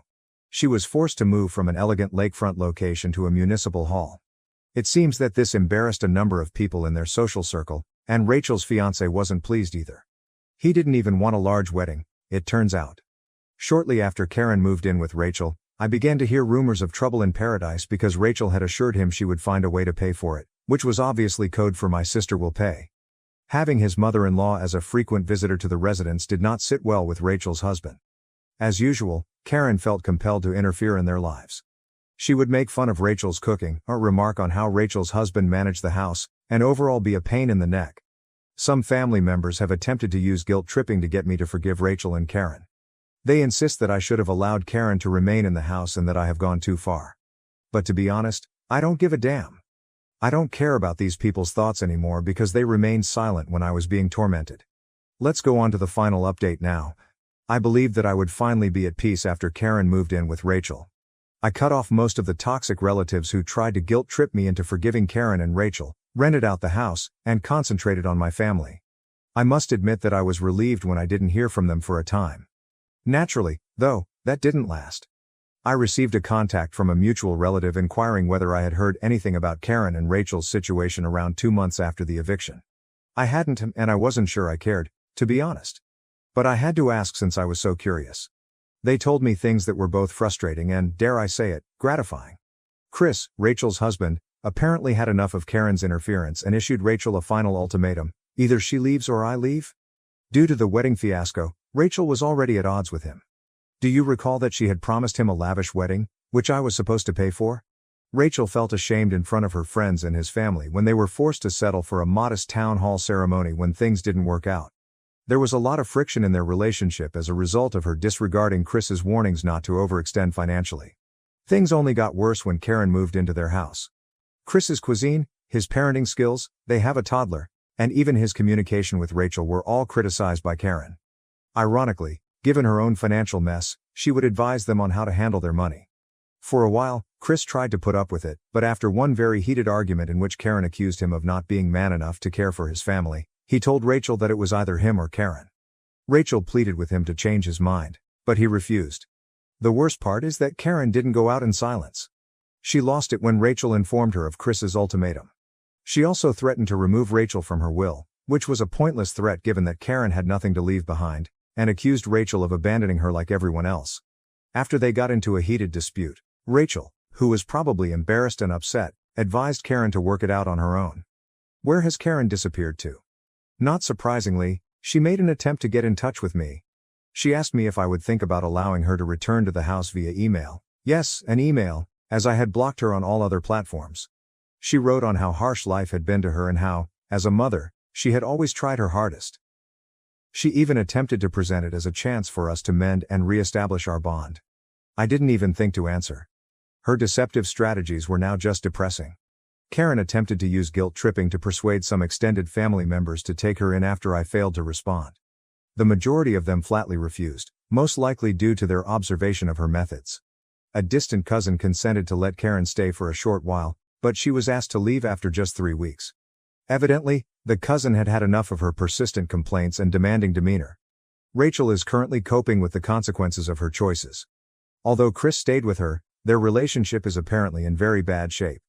Chris has been withdrawing both financially and emotionally as a result of the wedding costs, Karen's turmoil, and Rachel's inability to accept responsibility for anything. Rachel has been telling everyone that he, not her, is the issue, even though he even recommended couples counseling. According to what I've heard, Rachel has been complaining to her family about how unfair it is that Dad gave me everything. She said that none of this would have occurred if I had simply divided the inheritance. She intentionally omits the part where she and Karen treated me like a monster for caring about Dad and disregarded him in his last months. With them, it's always someone else's fault. I've been doing okay in spite of their turmoil. The best choice I've ever made was to lease out the house. The space is truly loved and respected by the renters, a lovely family. I now have financial stability and can invest in my daughter's future thanks to the rental income. My spouse and I are doing well in our jobs, and we have begun preparing for a long overdue family getaway. Regarding Karen and Rachel, they have already made their decisions and are now dealing with the fallout. Rachel is trapped in a marriage that is about to end, while Karen continues to move between relatives. I simply don't care about them anymore. I don't mean any harm. The most liberating thing of all has been realizing that their turmoil is no longer my problem. I appreciate you reading and all of your help along the process, Reddit. Thank you for everything, and be careful. My parents rejected me when I chose a blue-collar life, but now they want back in. Am I the asshole for refusing to help? Growing up in a wealthy Chicago suburb with a father who is a well-known professor at Northwestern University and a mother who is the stereotypical faculty wife, I, 35F, have always been the challenging twin. Early on, I discovered that I was supposed to take a very certain route. The ideal daughter, my 35-foot twin sister, accepted everything our parents desired. She epitomizes all of our parents' dreams, married a wealthy lawyer, and lives in a lovely home in Lincoln Park. From my earliest recollections, our house resembled a meticulously organized museum, with each item having its own location. While my mother's realm was the spotless living room where she invited faculty spouses for afternoon tea, my father's study was crammed with leather-bound volumes and academic honors. My sister and I were expected to be living examples of their success even as kids. Well-groomed, well-behaved, and constantly successful. Early on, the difference between us became apparent. My sister was very good in charm school and piano recitals, but I liked to lose myself in science fiction books and watch motorcycle races on TV in secret. Our mother's constant correction was the answer. Sit up straight, sweetheart, don't cross your legs, cross your ankles. Every instruction was given with a smile that never quite made it to her eyes. Do try to smile more. The pressure definitely increased in high school. My sister became a member of every club that was relevant to her, including debate team, student government, and Young Republicans. Despite being compelled to do so, I didn't want to. I proposed setting up a fundraiser for a nearby motorcycle maintenance training program for at-risk teenagers during a particularly memorable student council meeting. For weeks, I was plagued by the terrified expression on my mother's face when she learned about it. The impact of our father was not limited to our household. He was well known in Chicago's intellectual and corporate circles as a renowned economics professor at Northwestern. These relationships served as the foundation for our futures and were more than just social capital. Through his network, every summer internship, college application, and employment opportunity was meticulously planned. I can still clearly recall the day he declared that he had gotten me accepted into Northwestern's economics program. I was shoving the remnants of my mother's expertly presented roast beef around in our formal dining room. He said, "It's all arranged," without raising his gaze from his wine glass. "Professor Richardson owes me a favor. You'll start in the fall." From the other side of the table, my sister, who is already in her second year of business administration, smiled. I could feel the walls closing in, yet I was at a loss for words. My life has always gone like that. I follow the meticulously prepared tracks even if my inner voice begs for a different course. Because it's what responsible young ladies do, I earned my MBA. I choose to work in corporate strategy at one of the best companies in Chicago because it's a fantastic opportunity. My entire career has been a masterclass in following expectations rather than pursuing my own desires. My everyday schedule is the ideal representation of the life I should aspire to. My wake-up time is 5:30 a.m. My mother picked my high-rise apartment on Michigan Avenue since it's a popular place for young, successful professionals to dwell. During required shopping trips with my mother and sister, I wore designer suits that were more expensive than other people's monthly rent. My mother constantly adds, "Appearance is everything in the business world, dear," suggesting a more conservative heel height or changing my collar. People who are living examples of what my parents want me to be are all around me at work. On most days, I hardly notice the breathtaking view of Lake Michigan from my 47th floor corner office. Rather, I meet with people who seem to actually care about quarterly estimates and shareholder value for hours on end to discuss market strategies and profit margins. With a passion I can't seem to summon, they enthuse about their vacation houses in Lake Forest, their children's private schools, and their memberships in country clubs. In an effort to keep us close, our mother insists that my sister come to lunch with me every Wednesday. Perfectly groomed and typically fresh from a board meeting at one of her numerous charitable organizations, she comes at precisely 12:30. She tells me about her picture-perfect life over expensive salads at the trendy restaurant below, including her husband's recent high-profile case, their plans to buy a second house in Aspen, and the prestigious daycare where their child is already on the wait list. She gently wiped her lips with a handkerchief last week and advised me, "You should join the junior league. Mother thinks it would be good for your social connections. Besides, you need to start thinking about marriage. All the best eligible men are involved in charity work." I instinctively agreed, as I've come to do when my family offers advice on how to live my life. In all honesty, this world of manufactured perfection is smothering me. While my colleagues enthusiastically debate market penetration tactics and hostile takeovers in meetings, I can't help but stare at the construction workers in the building across the street. They're making something substantial, doing something real. I can be so envious of them at times that it hurts. I found myself scribbling motorcycle ideas in the margins of my notes during a particularly dull budget discussion last month. Upon noticing, my direct report looked at me with anxiety. I promptly turned to a blank page and made myself concentrate on the supply chain efficiency optimization PowerPoint presentation. I heard him express concern to another management later that day over my dedication to the company's mission. Weekends are the worst. I'm stuck driving through the city's industrial areas while my sister and her husband go to country club parties and charity galas. I pretend that I'm working late, but in reality, I'm drawn to the unadulterated, authentic elements of Chicago that they deny exist. I observe those who make things with their hands and appear to truly like what they do, such as welders at their shops, artists in their studios, and mechanics working on automobiles. Everything changed last night. My BMW, my father's thoughtfully selected graduation present, began to make a menacing grinding sound after yet another heartbreaking day of acting as though I cared about market forecasts. I was in the wrong part of town, as my mother used to say, but I had to stop or risk getting stuck. Just before closing time, I stopped into a nearby auto repair shop and saw the check engine light flash mockingly. I met Jake at that time. With a welding torch in hand, Jake, 35, was the final guy left working, hunched over a handmade motorbike frame. Jake was authentic, Work boots, faded trousers, and hands that demonstrated he truly made a living, in contrast to the polished business people my parents are constantly attempting to pair me with. He looked up and grinned, but it wasn't the staged smile I see at business events. It was sincere, it extended to his eyes. Timing belt's about to go, he observed, having listened to my engine for less than a minute. I can fix it now if you want to wait. Simple competence without any corporate language or ulterior motives. Even though I could hear my mother's disapproving voice in my mind about being in that neighborhood after dark, I found myself nodding. We chatted while he worked. Jake shared with me his experiences progressing from simple welding to more complex metalwork, his aspirations to start his own custom fabrication business, and his passion for creating things by hand. He showed me the motorcycle he was restoring, which fused contemporary engineering with vintage design. My practiced presentations about market expansion strategies seemed insignificant in comparison to the enthusiasm in his voice as he described the technical specifics. He said, "Want to see something cool?" He fixed my car and then showed me a part of the business with a number of finished projects. Every piece was distinct, the ideal fusion of creativity and utility. After years of moving papers in my corner office, I felt more a part of actual production as I ran my fingers over the beautiful curves of the metal. We ended up sipping coffee from the shop's antiquated vending machine and spoke until long after midnight. Jake told me about his upbringing with a single mother who was a nurse, his time at community college studying his craft, and the joy he gets from making something enduring by hand.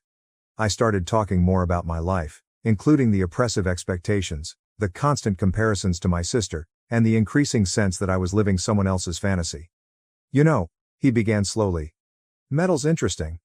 People think it's rigid, unchangeable, but with the right heat and pressure, it can become anything. Sometimes the most beautiful pieces come from metal that's been stressed and reformed." I did not fail to notice the metaphor. I've been seeing Jake practically every day since that night. After work in the shop, he has been teaching me the fundamentals of welding. The process itself is immensely fulfilling, the concentration needed, the observable outcomes, the way two disparate parts are permanently fused together. In contrast, nothing feels real in the fleeting realm of business strategy. Jake took me on my first motorbike ride around Lake Michigan last weekend. There were no conference calls, shareholder expectations, or family pressures, just the wind, the road, and the sensation of being fully alive. The freedom was exhilarating. In Wisconsin, we made a stop at a tiny diner, the kind of establishment my mother would never enter. It was the best coffee I've ever had at any of Chicago's best eateries. Jake is taking me to meet his mother tomorrow. Despite being retired, she continues to volunteer at the nearby hospital. Instead of the required awe I give my parents at Sunday dinners, he speaks about her with such sincere love and respect. I've never been more anxious before a corporate presentation than I am now. What's coming, I know. My folks will need to hear about Jake soon. My mother will weep, my father will threaten to cut me off, and my sister will be appalled. However, I'm prepared to make my own decisions for the first time in my life. I feel like I'm finally becoming into the person I was destined to be, not the person my parents wanted me to be, when Jake smiles at me. Perhaps having the guts to live genuinely is what true success looks like, rather than having a prominent location or corner office. I feel more alive than ever, yet I'm also scared. First update. 3 months have passed since my previous post, and a lot has changed. When I eventually told my parents about Jake, it was a complete disaster, worse than I could have imagined. I decided to tell them during our Sunday meal, which was required. My father's face went a shade of crimson I had never seen before when I revealed that Jake was a welder. My mother let her sterling silver fork fall to the exquisite china, clattering. Like a gunshot, the boom reverberated across our suddenly quiet dining room. My father spat the phrase, "a welder," as if it were toxic. "After everything we've invested in you, after all the connections I've built." For about 20 minutes, he launched into a tirade about family reputation and social status. My mother would alternate between giving me looks of complete betrayal and wiping her eyes with an embroidered handkerchief. At first, my sister, who was there with her lawyer husband, genuinely chuckled, assuming it was a joke. Her face took on an expression of sheer fear as she realized I was genuine. She growled from the other side of the table. "You can't be serious. What about Richard from the golf club? His family's been asking about you." When I told Jake that I was thinking of quitting my corporate position to assist him in launching his custom fabrication company, the situation became heated. My father got to his feet so suddenly that his chair toppled over. "You are no longer welcome in this family if you pursue this absurd fantasy," he said, his voice shaking with anger. The peace that swept over me at hearing it was unexpected, but I had anticipated the threat. My sister's expensive outfit, my mother's exquisitely placed flowers, the oil paintings, and the crystal chandelier in the formal dining room all seemed to me to be of no use anymore. I said, "Then I guess this is goodbye," and got to my feet. Despite my mother's theatrical gasp, I kept gathering my belongings. My sister followed me into the foyer as I made my way to the door. She cautioned, "You're making a huge mistake. You're throwing away everything we were raised to be." "No," I said, getting stronger every step of the way. "I'm finally becoming who I really am. There have been many developments over the last 3 months. To the surprise of my coworkers, I left my corporate job. An emergency board meeting was called in response to my resignation letter, and my former employer continues to send me letters every week urging me to come back. Jake and I have been working tirelessly to launch our own company. In an industrial neighborhood, we discovered the ideal location. Although it needs some maintenance, there is a lot of potential and the rent is fair. My commercial experience is proven surprisingly helpful in establishing up our organization, and Jake's underwater welding talent has already drawn several significant clients. Jake's mother has provided the most surprising assistance. Warm, accepting, and truly interested in who I am rather than what she believes I should be, she is everything my mother is not. She arrived with homemade sandwiches and old trousers to assist us with painting the office area of our new store. I had never felt more at home in my parents' estate than I did when she embraced me, splattered with paint. Through her husband's legal practice, my sister issued me a formal letter last week requesting that I change my ways and rejoin the family. She reminded us of our family's reputation in Chicago society and provided a comprehensive list of available corporate jobs and eligible bachelors. I lit the new wood stove at our workshop using the letter. Finding a community I was unaware of has been the most unexpected development. We have been greeted warmly by our neighbors in the industrial area. We get coffee in the mornings from the car repair shop next door, and the local artists collective has already commissioned a number of custom metal works for their next show. Next month, Jake and I will tie the knot. There won't be a country club reception, a beautiful gown, or the society wedding my parents have been planning for me since I was born. In the workshop, surrounded by the things we've created together and the individuals who genuinely support us, we're holding a modest ceremony instead. The invitation was sent back unopened by my parents. Another legal letter from my sister threatened to declare me mentally incompetent. However, I can tell I've made the correct decision when I watch Jake work, witness his commitment to his trade, and experience the joy of creating something tangible. I saw my reflection on a polished metal piece this morning while assisting Jake with a challenging welding project. I felt more attractive and more like myself than ever before, even though I hardly recognized myself, work boots, jeans, and almost pulled back hair. Even if my family no longer approves of me, I've gained authenticity, which is far more valuable. In my new life, every burn from hot metal, every callus on my hands, and every late-night business brainstorming session are all medals of glory. Second update. After 6 months of marriage, Jake and I have experienced some unexpected changes in our lives. The most exciting news is that Jake's underwater welding certification has opened up contracts we never thought were feasible. Due in large part to Jake's specialist abilities being in great demand for marine infrastructure projects, our tiny business has grown quicker than we could have imagined. We secured a significant underwater repair contract with the Chicago Port Authority last month. I recognize the irony. The same blue-collar jobs that my parents mocked now generate more money each year than my previous corporate job did. With more specialized tasks, our custom fabrication business is flourishing, and Jake's salary has risen to $150,000. However, success has presented unforeseen difficulties. Surprisingly, word of our expanding company made its way to my former corporate circles in Chicago's industrial area. My old coworkers have begun contacting me, some with sincere congrats, others with barely concealed interest in our small business. My former boss called last week to propose a consultancy arrangement. I declined courteously. Our appearance in a local business publication was the biggest step forward. The article highlighted our special blend of technical know-how and business savvy, with a focus on successful career transitions. For the first time in months, my sister texted me the morning it was released. The article was read by me. "Congratulations, I guess," she wrote. "Jake's mother is no longer only his mother-in-law. I've always hoped I had a parent like her. She frequently stops by the shop with handmade food and a sincere interest in what we do. She recently assisted us in setting up a training program for aspiring welders, a cause close to her heart after witnessing the transformative power of welding on her son's life. Our workshop has developed into a gathering place for the neighborhood. In addition to hiring 3 local apprentice welders, we have begun providing weekend workshops for those with an interest in metalworking. We have worked with a number of local artists on public art projects, And the owner of the car repair company next door sends his younger mechanics to learn from Jake. The work's physical demands have altered me in unexpected ways. Work clothes that are useful have taken the place of my luxury suits, which are still hanging unworn at the back of our wardrobe. I have developed muscles I never knew existed, and my hands are now calloused. There are more than just physical improvements though. I now carry myself with a confidence that comes from doing something real rather than merely promoting papers. An unusual encounter occurred last week. At our workshop, I was overseeing a delivery when a beautiful Mercedes arrived. My sister's husband came out, looking totally out of place in his fitted suit. His legal firm wants to hire us to do some underwater inspections on their marina properties, therefore he would bring a business proposal. It was an uncomfortable but illuminating conversation. He acknowledged that everyone was surprised by our achievement. He hesitated before departing, saying, "Your sister follows your business in the news, but your father still won't talk about it. You seem different," he said to her. "Happier?" My mother would be horrified by the rhythm that has been established in our home life. We decided to put practicality ahead of elegance and purchased a modest home in a developing neighborhood. Our furniture is a combination of items we welded ourselves and old treasures. Although the garden isn't as well kept as my parents' estate, it is thriving with herbs and vegetables that we utilize on a daily basis.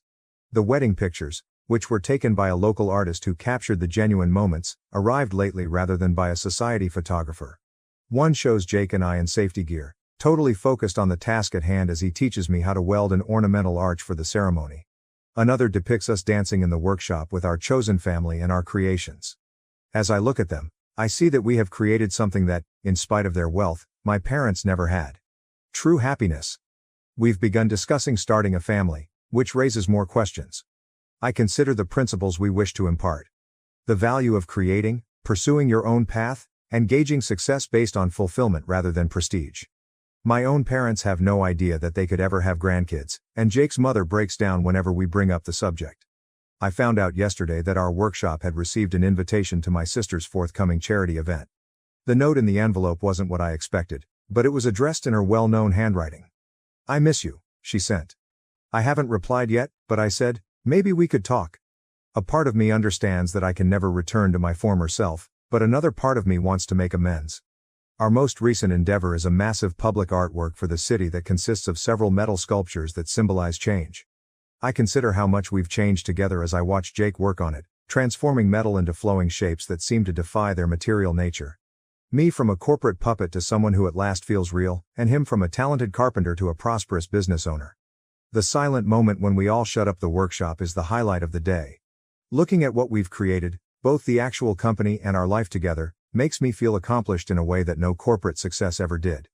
Even though my hands are rough today and my clothes smell like metal and honest labor, my heart is fuller than it was in my past existence. Life tends to come full circle. I hadn't seen my parents in more than a year until they unexpectedly dropped by our studio yesterday.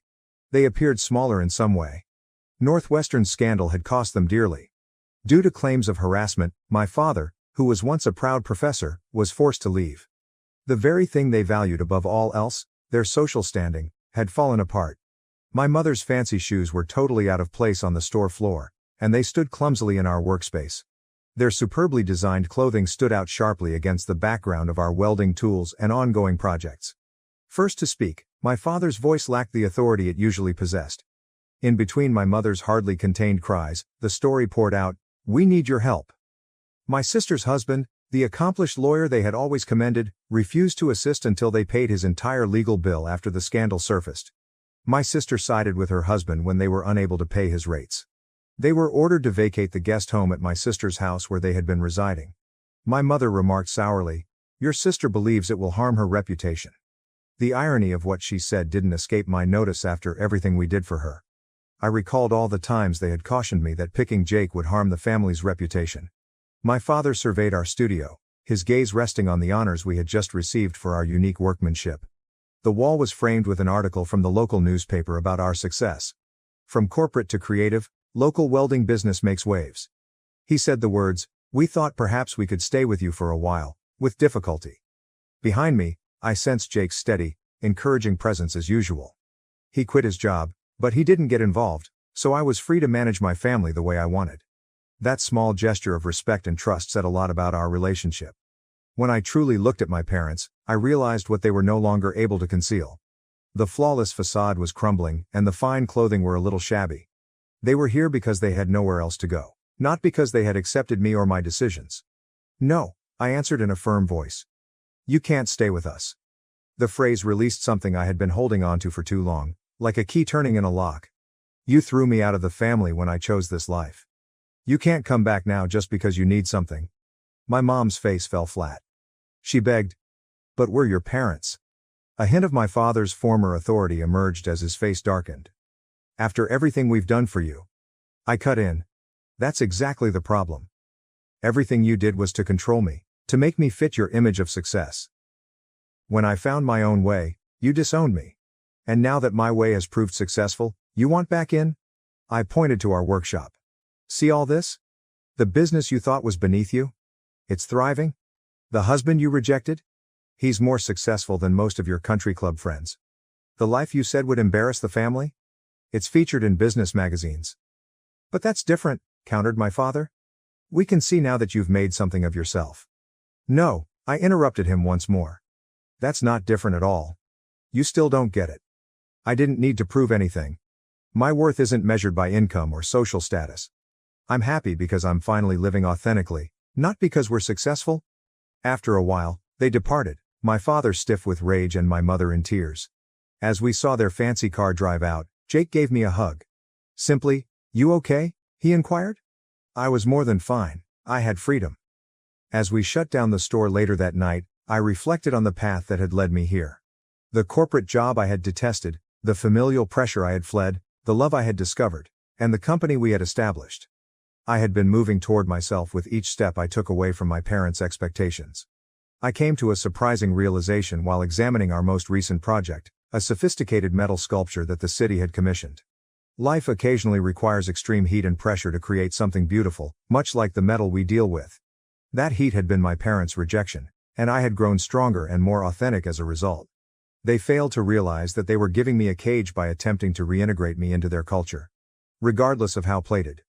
With a partner who loves me for who I am rather than what he wants me to be, my home is now here, surrounded by steel and sparkles. I appreciate the Reddit community's support during this trip. Your advice and support kept me going when I was having self-doubt. I'm thankful for this platform that allows me to share my story because sometimes the most difficult decisions are the best ones. To everyone who must make similar decisions, remain loyal to who you are. Although the journey may be more difficult, the end result is worthwhile.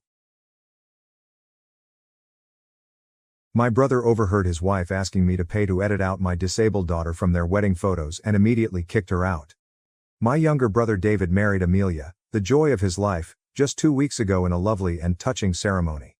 Everyone who knew David could tell how much he loved Amelia, and he had been anticipating this day for a long time. Their invitation cards made it apparent that their wedding was once intended to be a totally child-free affair.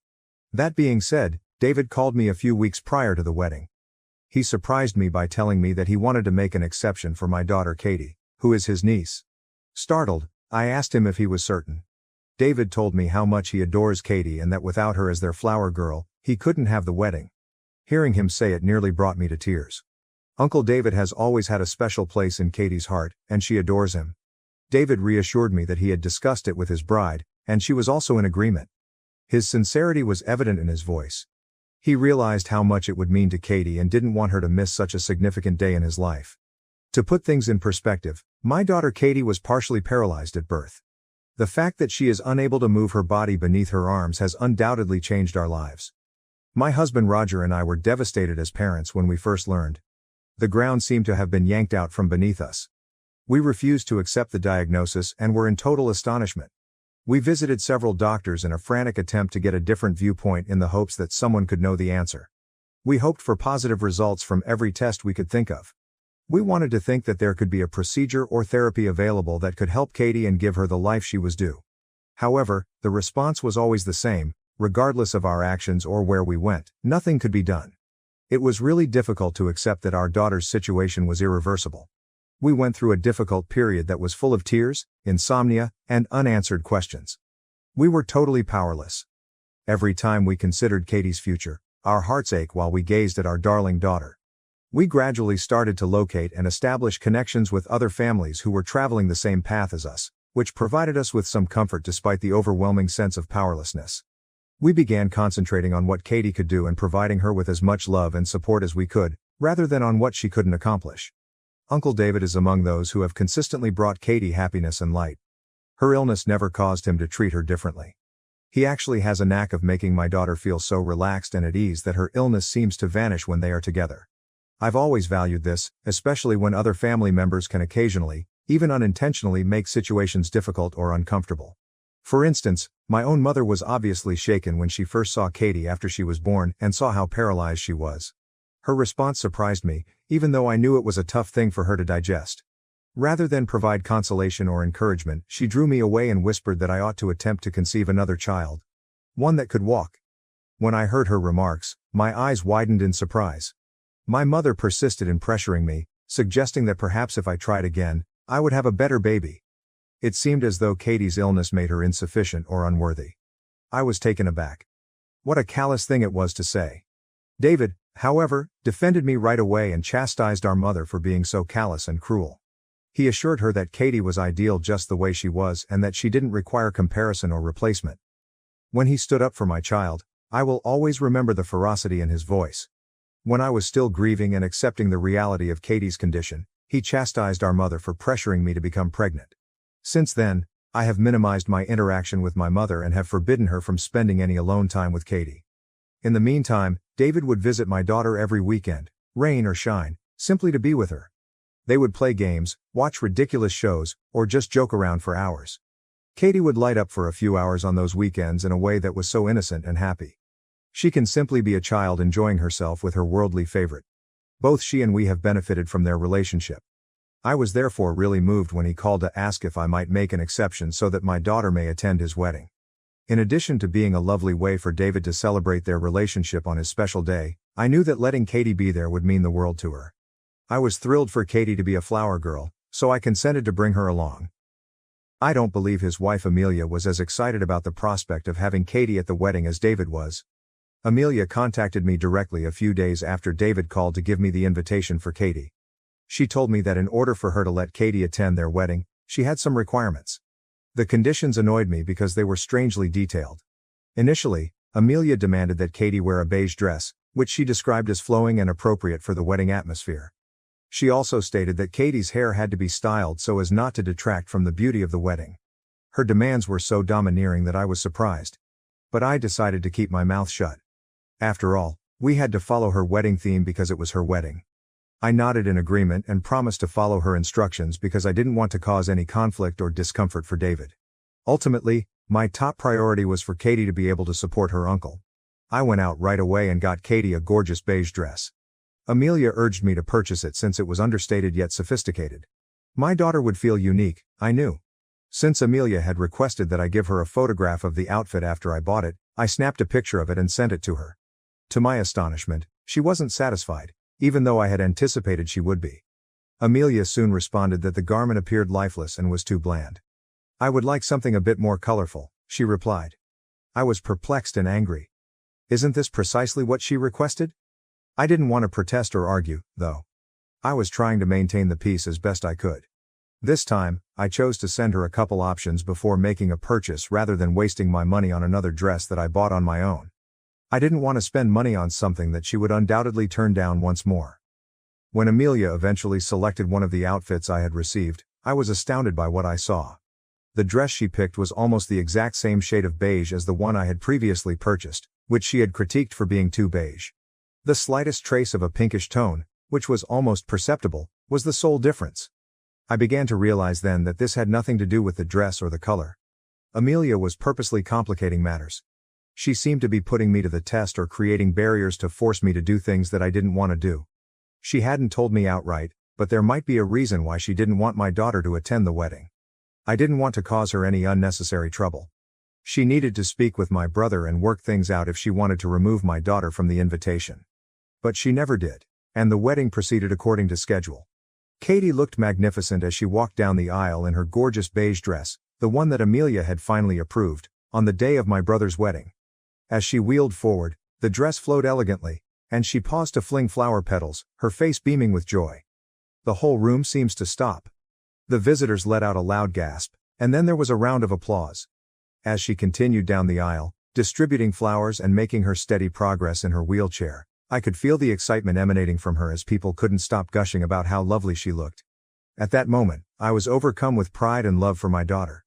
One of the memories I will always cherish is seeing her there, taking full part in such a momentous occasion. My eyes filled with tears of happiness, and I looked at David, whose face reflected mine.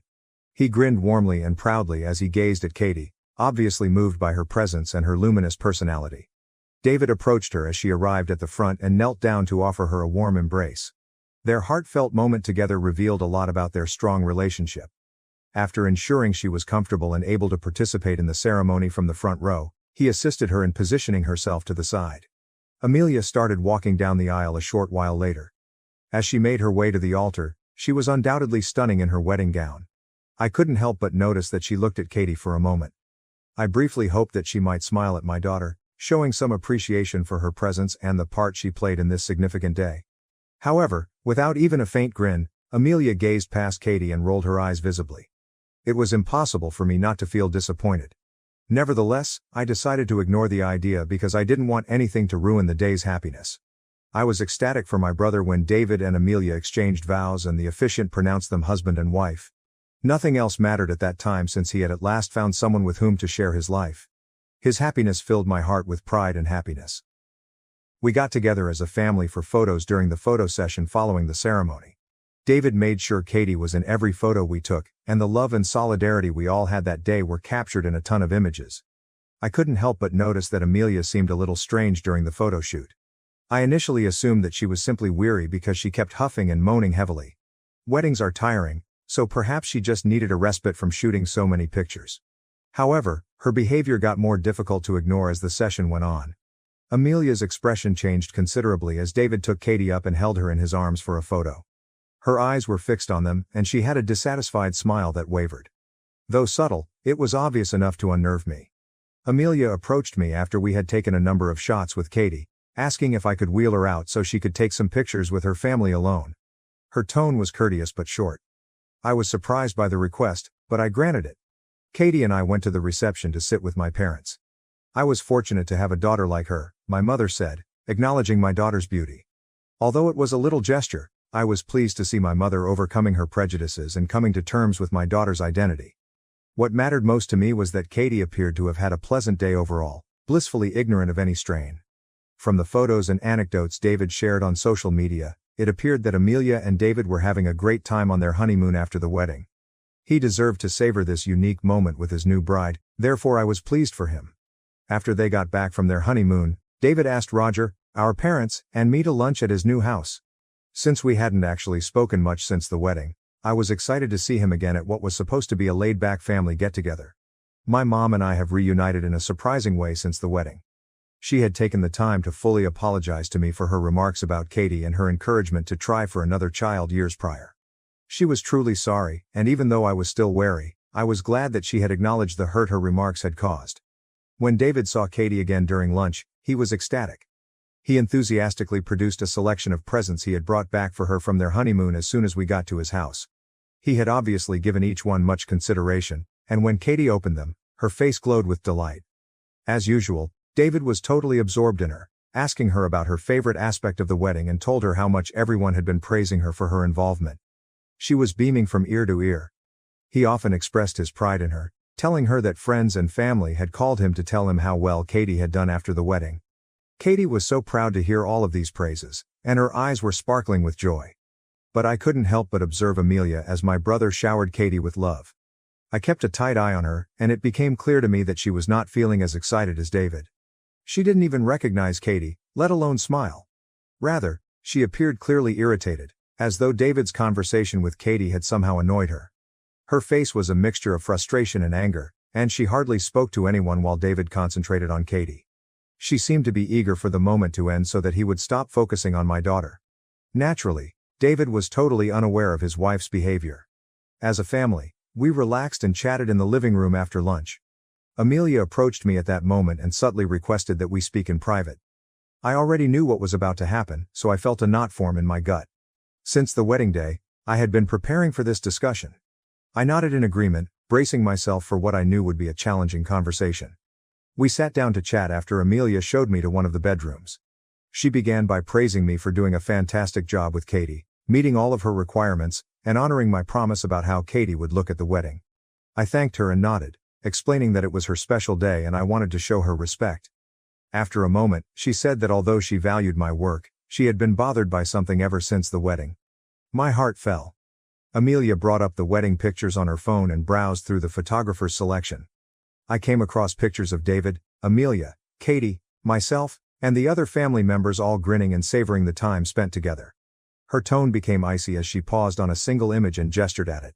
She said, "Look at this," as she enlarged the picture. We were all grinning and looking content in one of the family pictures, with Katie in her wheelchair next to David. Katie gave me a disdainful look as Amelia's finger lingered over her. Her voice was piercing and poisonous as she asked, "Do you see how your stupid kid in a wheelchair is ruining the vibe of the entire picture?" I had trouble breathing for a while. I was stunned. How could she have spoken about my daughter in such a callous and nasty way? I was instantly filled with rage. It was intolerable that my darling daughter, who had done her best to join in the festivities, was now being held responsible for spoiling the mood. I retorted, reminding Amelia that she was aware from the beginning that Katie was in a wheelchair and that she had no right to talk about Katie in that manner. My daughter had no choice but to pose for pictures. How else could she have possibly participated? I responded. Despite my arguments, Amelia sneered and said, "That's not my problem," adding that seeing Katie's wheelchair in every photograph was an eyesore that had made it difficult for her to see the wedding photos. She went on to say that I ought to compensate her for allowing my daughter to ruin her wedding, as if that weren't enough. Her arrogance horrified me. I was so surprised that she would make such an absurd demand that I raised my voice and asked her what sort of compensation she was even referring to. Amelia hit me with her actual demand at that point. According to her, I would have to hire a photo editor to either remove Katie from the wedding shots or, at the absolute least, make her appear to be wheelchair-free. I let out an incredulous gasp. How could she possibly believe it was okay to remove my kid from the wedding pictures or change her identity for the sake of appearance? This was the tipping point. I was at my breaking point. "Are you serious?" I yelled, my voice full of incredulity. "You want me to pay someone to erase my daughter or pretend she isn't in a wheelchair? You're an a-hole, Amelia. I am proud of my daughter exactly the way she is, and I will not be paying for any kind of Photoshop. If you had such a problem with her being part of the wedding, then you should have never let her be the flower girl in the first place." Amelia countered by claiming that although she had done everything in her power to stop David from allowing Katie to be their flower girl, he could not agree because his love for her was so blind. She told me that she was aware that he would have called off the wedding if she had persisted on not inviting my daughter. When I discovered that this woman had been so bitter about Katie, I shook my head. I was shocked by the callousness and heartlessness of her logic. I sternly reprimanded her, telling her that my kid was a real person with feelings and didn't deserve to be hated in this manner. She had been truly thrilled to attend their wedding because she liked her uncle. Now that Amelia was my sister-in-law, she certainly didn't deserve to be treated this way. Amelia, however, seemed unconcerned. She countered by claiming that Katie and I were both attention seekers and that I should remember that Katie's disability was the sole reason people had taken such an interest in her during the wedding. Something inside of me exploded at the disgustingness of her comments. My long simmering anger suddenly erupted, and I slapped Amelia before I really realized what I was doing. The silence of the room reverberated with the sound of my palm touching her face. My hand was shaking as I stood there, and the weight of everything that had just transpired was heaving in my chest. Amelia's eyes widened incredulously, and her cheeks turned scarlet with horror. My brother, my husband, and my parents stormed into the room before she could react. Amelia was questioned by my brother about whether or not she meant what she had said about Katie. Amelia's eyes grew wide with insight. As it happens, David had been listening in on our entire talk and had probably heard all of her nasty and deceptive comments. Her face lit up with panic, and she made a desperate attempt to retract her statement, fumbling over her words. However, it was too late. David's voice filled the room as he screamed at her, accusing her of being arrogant and cunning for dragging me aside to discuss my daughter in such a manner. His voice was a mix of grief and rage as he said, "I can't believe you manipulated me into thinking you were a nice person when in reality you hate my family this much." He was clearly seeing Amelia for who she truly was, someone who had concealed her actual sentiments all along, and the displeasure in his tone was evident. Desperate to save face, Amelia attempted to counter the argument. As she spoke, her voice wavered. "I don't hate your family exactly. This is just about Katie," she added. Then, in an attempt to change the subject, she accused David of constantly giving preference to Katie over everyone else because he felt sorry for her due to her disability.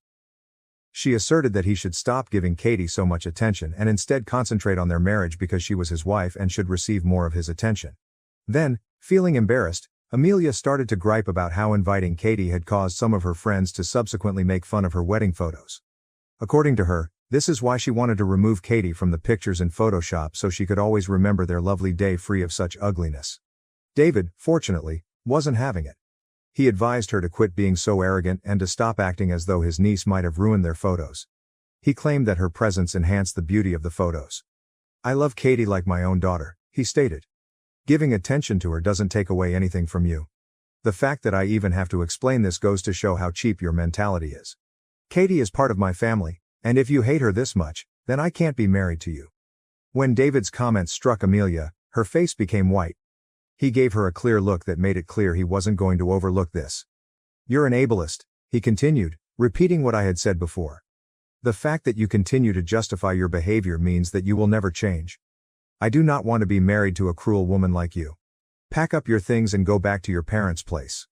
Still in disbelief, Amelia attempted to protest again, but my mother, who had been silent until now, finally interrupted, clearly furious. She was upset at the circumstance, stating that although it was one thing to not enjoy the attention Katie got at the wedding, it was cruel to think of removing her from the photos. My mother informed Amelia that she should feel ashamed of herself for ever bringing up the subject, and she firmly expressed her support for David's choice. Amelia realized she had nothing left to stand on after hearing my mother's defense and witnessing David's uncompromising position. My husband appeared enraged, and I have no doubt that he would have physically assaulted Amelia for saying such awful things about our kid if she hadn't been my brother's wife at the time. Her actual nature had been exposed for everyone to see, and Amelia was outnumbered. She reluctantly left the house with only her phone and car keys because she had no other option. I was grateful that David stood up for Katie, but he later apologized to Roger and me for what his wife had said about our daughter. He has nothing to do with this. Probably after Amelia had gone to them in tears, Amelia's parents called David and my parents that evening to talk more about the matter. But David had asked for a break so he could calm himself and consider the situation. Amelia has been messaging me ever since the incident, essentially accusing me of causing friction between her and David. She believes that by agreeing to pay for a photo editor, I could have easily resolved their problems. Naturally, I don't want to be the reason my brother's marriage fails, but I also can't forgive what Amelia said to me about my kid. Update 1. I can't respond to everyone because I'm getting so many DMs and comments. I shall therefore make all the points clear here. Amelia was aware of Katie's friendship with my brother because she had previously met her. However, it appeared that she had been able to hide her contempt for my daughter for a long time. I had never had the slightest suspicion that she truly detested my kid to this extent. We try our best to make Katie feel as normal as possible so she doesn't feel like she is being treated differently because of her impairment, but I recognize that some people may find it awkward to see a child in a wheelchair, especially during a wedding. Regardless of the fact that Katie is in a wheelchair, I am sure that people would still find her attractive. She has her dad's blonde hair and blue eyes. Amelia was obviously merely attempting to point out my daughter's flaws out of jealousy. Katie's godfather is my brother. This is because I know that my husband will support my daughter no matter what happens to us. He is extremely protective of Katie since he loves her like his own daughter. It must have felt like a total betrayal to him to hear Amelia's statements and realize her actual intentions toward my daughter. Since Katie was absorbed in her cartoons, I doubt she heard anything Amelia and I said. She would have undoubtedly questioned me later if she had. Update 2. In case you were wondering, my brother is having his wedding revoked. My brother and his attorney are adamant that Katie lied to him from the beginning and tricked him into believing she would get along with his family when she wouldn't. Amelia panicked and tried desperately to keep her marriage intact when she realized that David was truly serious about leaving her. She made a pathetic attempt to apologize to me, but it was obvious to me that her words were not sincere. She wasn't prepared to accept responsibility for her actions or show true regret. Knowing that her apologies was merely a ruse to deflect criticism from herself, I was unable to accept it. Her rage was only increased by this. She became angry with me right away and accused me of destroying my brother's life. It seemed as though I was the cause of all her issues instead of the results of her own decisions. She accused me of being the one who made my brother leave her when he could have been content with her. As if that weren't enough, Amelia's parents also contacted my parents in an effort to place the responsibility for their daughter's struggles on Katie and me. Fortunately, my parents have denied this unjust claim. In particular, my dad expressed his disappointment, telling them that he is glad she will no longer be a part of our family and that they should be embarrassed of the daughter they raised. The fact that my family has supported Katie and me over this entire ordeal makes me really proud. I did apologize to my brother for what he was going through with Amelia when we spoke. He convinced me that knowing the truth about her now was preferable to later, when she may have said or done something more hurtful in front of Katie.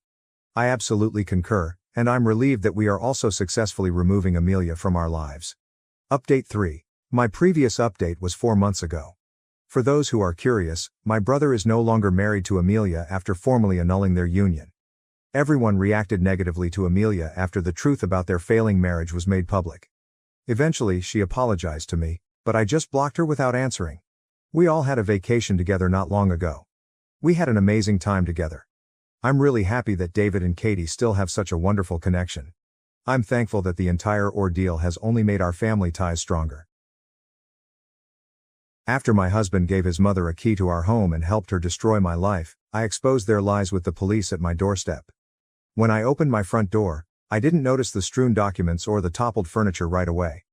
It was the quietness, that oppressive, strange hush that envelops you like a veil of death and whispers that something is gravely amiss. My name is Audrey, and I recently attended a 3-day business retreat where I learned how to trust my coworkers through absurd team-building activities.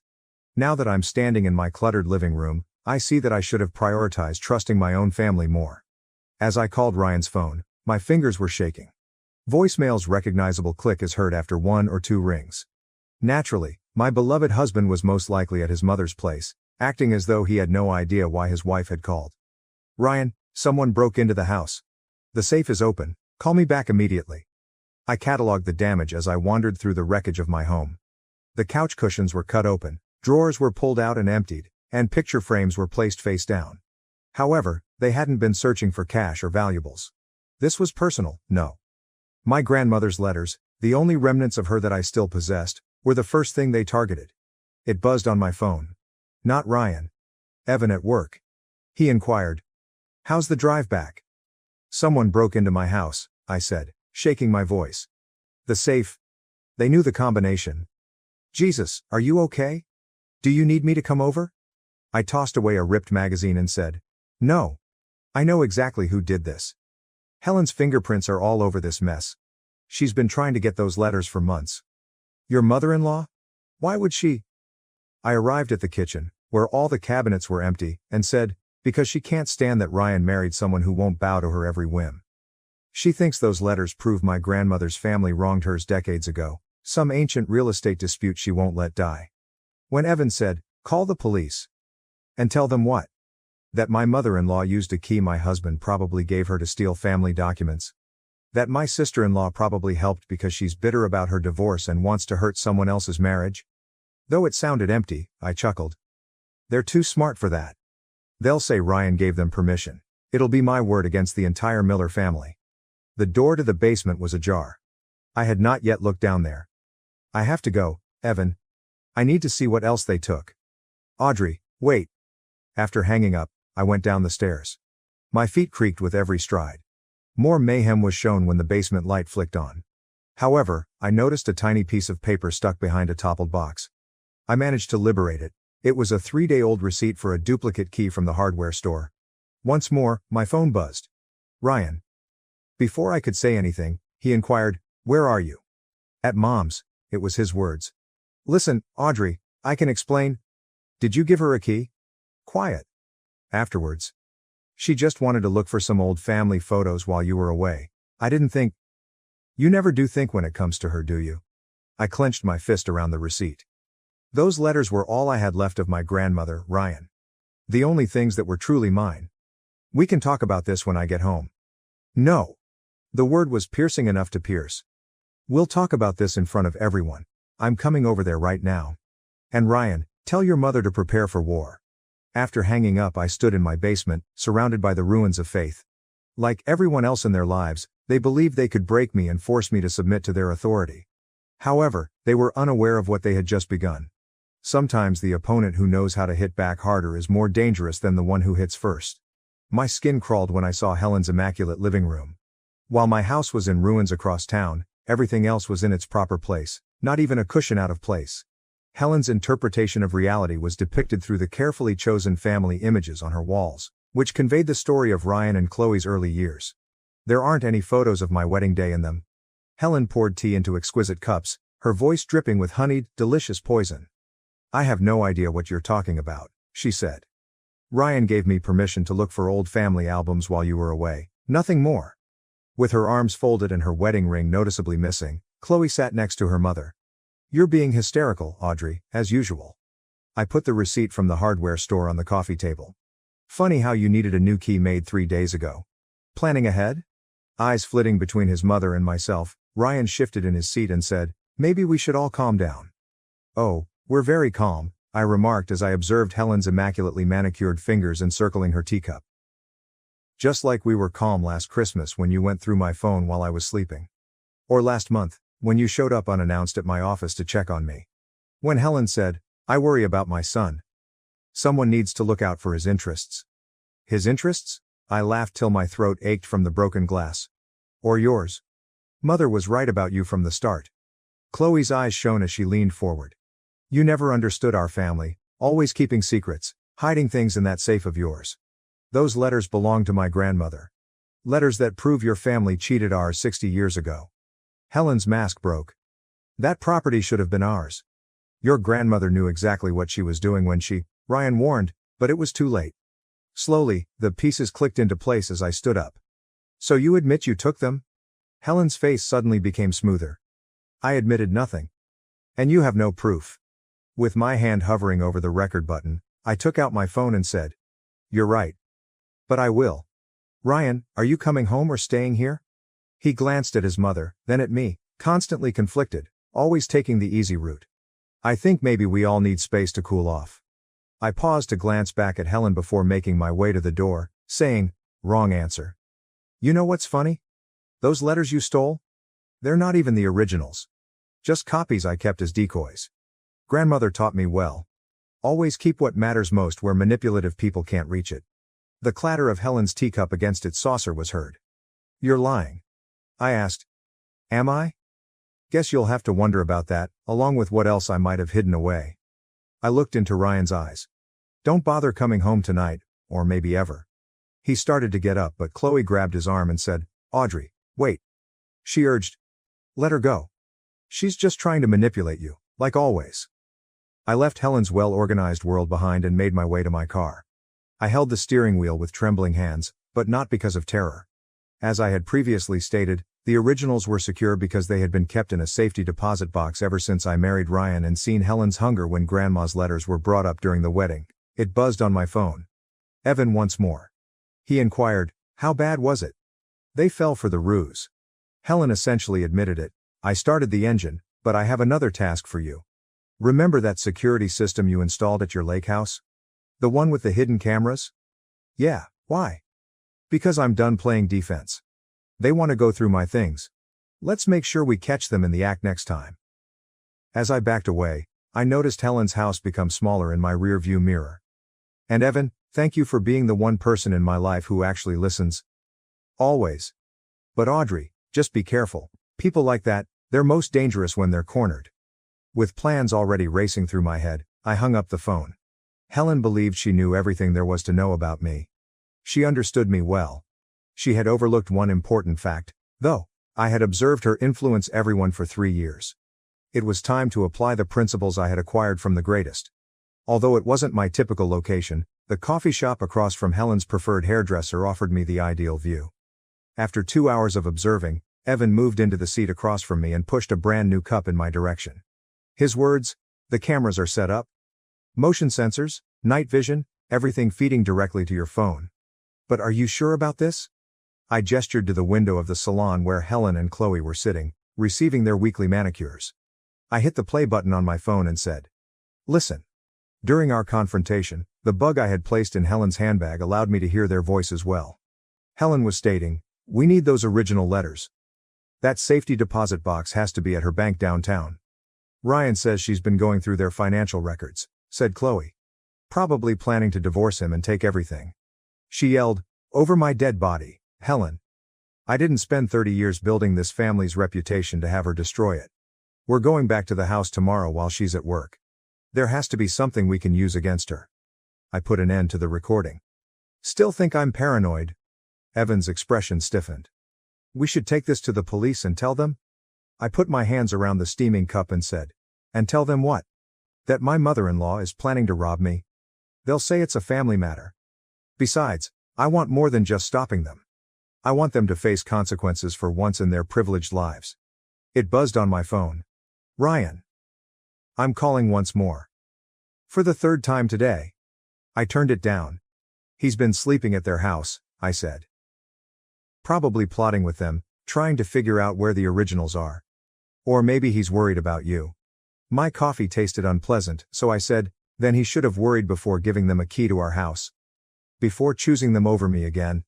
Ryan texted. Come home, please. We must speak. Home, I whispered. Like that means anything anymore? Evan bent over. Audrey, I know you're hurt, but... The entrance of the salon chimed. Helen and Chloe came out with shiny new manicures. Helen stopped and stared straight into the coffee shop window as they made their way to her Mercedes. I remained motionless. Unable to breathe. Her mouth formed the sly smirk I had come to despise. She was aware that I was observing. I said, time to go. And suddenly stood up.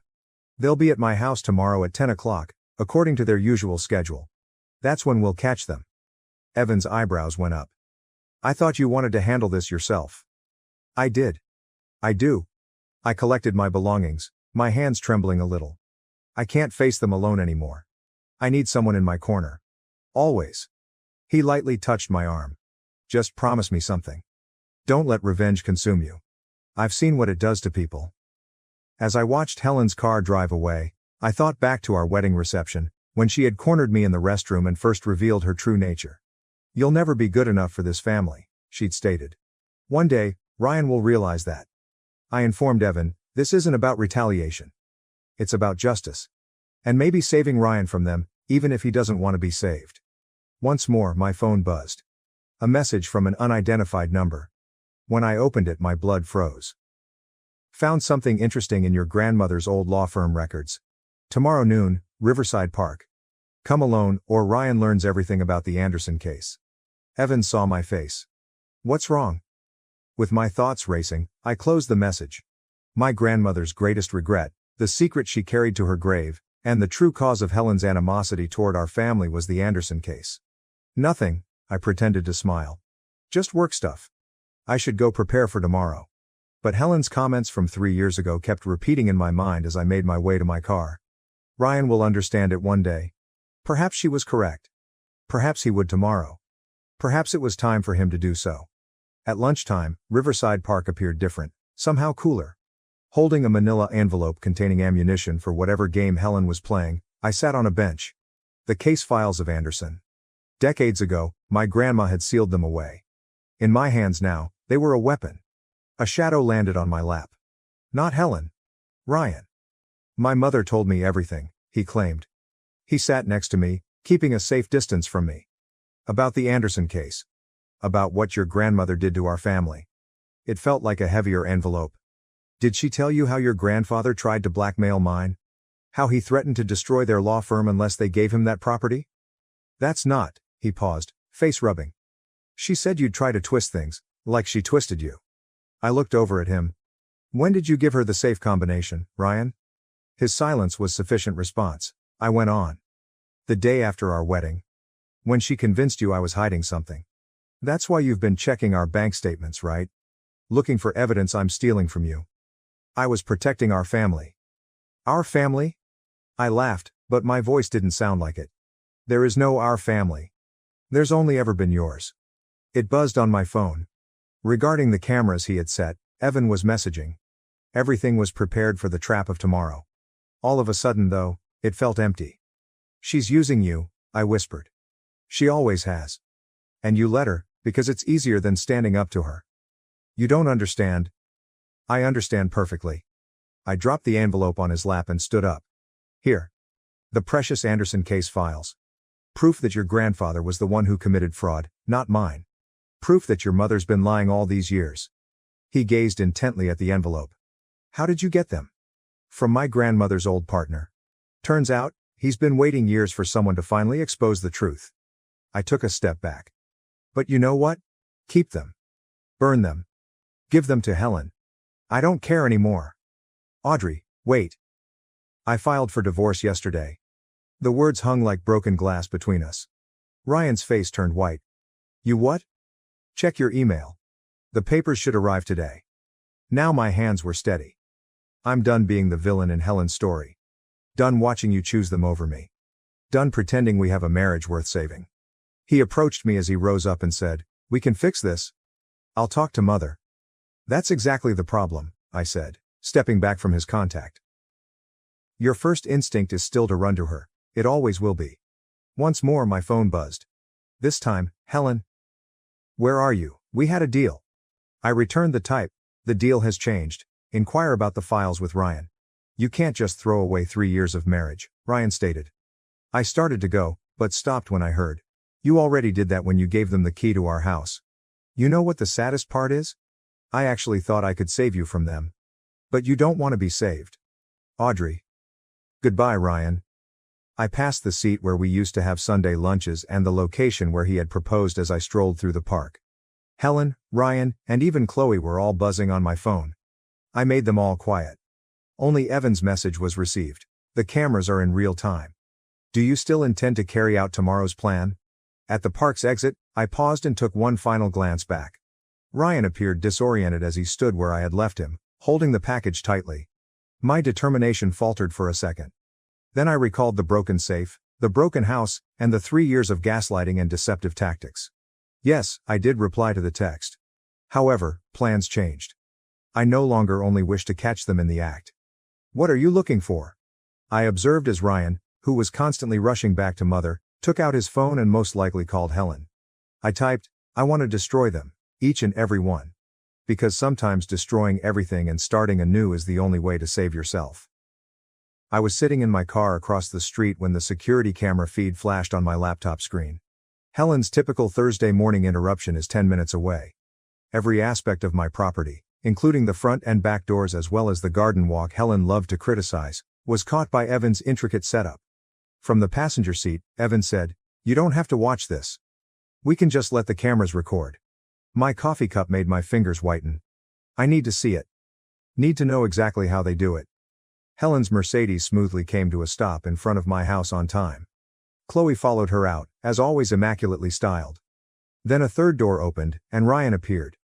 In my hands, the coffee cup crumbled. He is assisting them. They went to the main door. Ryan looked over his shoulder anxiously. Helen gestured angrily as she spoke. He produced his original key, not the duplicate. "Jesus," whispered Evan. "Audrey, maybe we should wait." As a fourth figure stepped out of Helen's car, I took hold of his arm. "Who is that?" With a briefcase in hand, the man in the pricey suit walked with authority. Somehow, he looked familiar. "That's James Morton," Evan announced. "Helen's lawyer. I've seen him at charity events." The group vanished within my home. I flipped between camera angles, seeing them navigate places with unsettling resemblance. Helen led them as a general would lead soldiers. She said, "The study," clearly audible over the covert microphones. "Those Anderson files have to be here somewhere." "Mother," added her. "She said she gave them to me." Ryan made a feeble protest. "Copies, obviously." Helen yelled, "You think your wife would give up her only leverage? Search everything." Once more I saw them tearing up my house. However, things were different this time. This time, I noticed that Ryan was opening drawers with trembling hands. As Chloe knocked books from the shelves, I noticed her smug smile. I witnessed Helen's disguise come off when she believed no one was looking, exposing her true desperation. Morton said, "Behind the safe," without warning. "Did you check behind it?" I gasped. The safe on the wall had been a ruse. There was nothing back there, but everyone was aware of it. "Too soon," Ryan answered. "No, there's nothing back there." Helen squinted her eyes. "Move it, Mother, move it." My fingers hovered above 911 as I reached for my phone. The prior owner had installed a secret compartment behind that safe. There were documents within that showed Helen's own financial misdeeds, which were considerably more devastating than the Anderson case. Compiled with care over 3 years of observation and anticipation. Ryan took a step forward, then halted. "No," he replied. Helen turned against him asking, "What did you say?" "I said no," he said more firmly. "This ends now. We're leaving." Helen's composure broke when she asked, "After everything I've done for you? That woman has poisoned you against your own family. Ryan remarked. That woman is my wife. Not anymore, Morton cut in with ease. The divorce papers were filed yesterday. You have no legal right to. With my phone filming everything, I walked into the doorway and asked, to prevent us from breaking and entering, destruction of property, conspiracy. With the exception of Helen, they all froze like guilty kids. She flashed her sly smile. Perfect timing, dear, we were just discussing the Anderson case and other family matters. I walked deeper into the room with Evan right behind me and said, I can see that. But you made one mistake, Helen. You got sloppy. Desperate. She responded, I don't know what you mean. As her voice became more strained. The Anderson case was never about property fraud, was it? It was about covering up what really happened. What you did. Her smile faltered. You're confused. Adding, the real documents aren't behind that safe. I looked into Ryan's astonished eyes and said, they're already with the district attorney. Along with proof that your mother embezzled millions from her own charity foundation. That's why she's so desperate to find evidence against my family, to protect herself. Chaos ensued in the room. Ryan stood motionless between them all as Helen reached for her lawyer and Chloe began to scream. However, I continued to watch Helen as her idyllic environment fell apart. Retaliation isn't always about ruining someone. Allowing them to ruin themselves is sometimes the solution. And sometimes speaking the truth is enough to bring about justice. My living area was painted in alternating shades of blue and red by the police lights. As she talked to the authorities, Helen sat primly on the couch, tears running down her flawlessly applied face. She pointed to me and wept. She's the one who's been hurting our family. I was just trying to protect my son. We have evidence of her harassment, Morton said with ease. Her obsession with destroying her mother-in-law's reputation. The break-in was merely an attempt to recover documents that rightfully belonged to the family. The recording of their entrance was no longer useful, and my phone felt heavy in my pocket. Like Helen always did, they had gone ahead of me and completely changed the situation. That isn't true, Ryan exclaimed abruptly. Everybody looked at him. Mother, stop, just stop. Helen's weeping stopped at once. Ryan, dear, you don't understand. I understand perfectly. He moved away from her and in my direction, but I retreated. Too late, too little. The embezzlement accusations, they're true, aren't they? Asked Ryan. That's why you've been so desperate to destroy Audrey's family's reputation, to cover your tracks. Everything I did was for this family, Helen stated. Her mask fell off entirely. She pointed a finger at me and threatened to destroy everything. That money secured your future, your sister's future, she said. The officers looked at each other. He heard someone talking into his radio. Mrs. Helen Miller, we're going to need you to come down to the station. This is ridiculous. I'm the victim here, she said to Morton, her attorney. Do something. Morton, meanwhile, was already moving in the direction of the entrance. I think our professional relationship has concluded, Helen, given the circumstances. After that, everything occurred pretty fast. As they led her away, Helen wailed and Chloe followed, complaining about loyalty to her family. The evidence I had acquired was being gathered, recorded, and labeled when Morton escaped during the confusion. Audrey, said Ryan. Don't, I said, putting my arms over myself as I felt icy. Just don't. I didn't know about the charity money, about any of it, I swear. I said, but you knew about the break-ins, the harassment, the lies, and my voice broke. You chose them. Every single time, you chose them. I can fix this? I pointed at our demolished house and said. Fix what? My grandmother's letters are still gone. Our marriage is over. Your mother's going to jail. What exactly can you fix? There was Evan in the doorway. Audrey, the detective needs your statement. Ryan grabbed me by the arm as I tried to pursue him. I love you, he shouted frantically. Isn't that worth something? I remembered every touch, every promise, and every instance when I felt like we were actually creating something as I gazed at his hand on my arm. Then I recalled the last time I saw him pick his mother's falsehoods above my reality, helping them break into our house. I whispered, love without trust isn't love. It's just another form of control. He was standing in the ruins of our life together as I withdrew.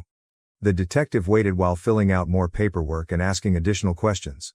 I spent hours describing how I had discovered proof of Helen's embezzlement, how I had recorded her harassment, and how I had seen my marriage gradually deteriorate due to deceit and manipulation. Later, when I was by myself in my car, I took out my grandmother's final letter, not the one Helen had taken, but the authentic one. The one I'd held dear for years. Remember, dear heart, she'd wrote. Sometimes winning means walking away. Sometimes the greatest victory is in refusing to play their game at all. Ryan again buzzed on my phone. I turned off the phone and turned on the engine. He was standing in the doorway of what had been our house, looking lost, and I could see him in the rear-view mirror. My heart grieved for a second, but as I drove away, I came to a realization. I had nearly turned into Helen in my attempt to destroy her. Manipulative, control-obsessed, and prepared to give anything up for success. My grandma had been correct. Taking down Helen wasn't the true victory, it was in releasing myself at last. The corridor of the courthouse was cold and long. While waiting for Helen's arraignment, I watched from a rough wooden seat while her society pals whispered to one another. They were still in shock that the president of their charitable board was being charged with embezzlement 3 weeks after the break-in. With black circles under his eyes, Ryan emerged at the end of the hallway. With her eyes like daggers, Chloe held onto his arm. I pretended to read emails while concentrating on my phone. His voice was closer than I thought. Audrey. Can we talk? I stated, the divorce papers are with your lawyer, without raising my gaze. Just sign them. He sat next to me, too near, and said, that's not. Mother wants to make a deal now. I gave him a look. A deal? If you drop the charges, she'll return all of your grandmother's letters. Bitter than coffee grinds, a giggle erupted. You don't understand, do you? All that matters is that she is still my mother, isn't that right? She made mistakes despite everything she did and everything she stole, so I stood, seeking space. Errors? She terrorized me in my own home, stole millions from her own charity, and methodically destroyed our marriage, I said, turning heads. Ryan, those aren't errors. They are options. Ryan was beckoned by Helen's smile, but before he could react, the doors of the courthouse sprang open, and Evan hurried in with a manila packet in his hand. Breathing heavily, he replied, I found it in Morton's office.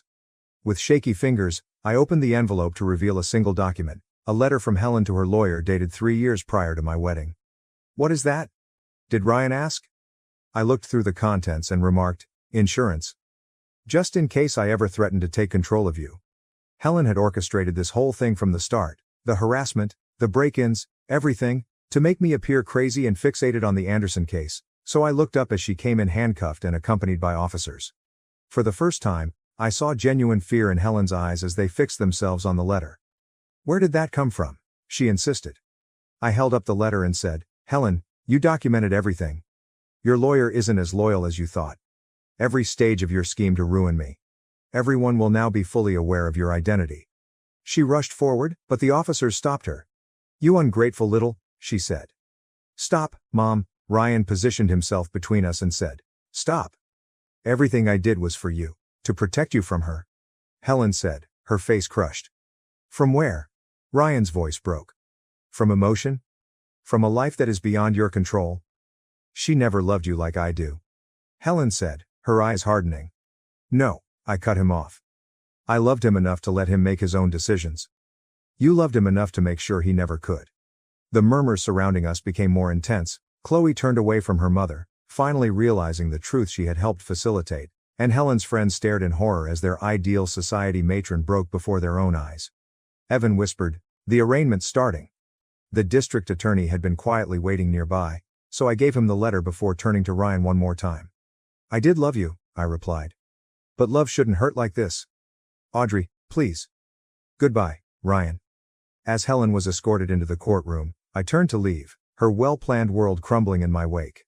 My grandmother's former legal partner texted me, saying, I found something in the archives.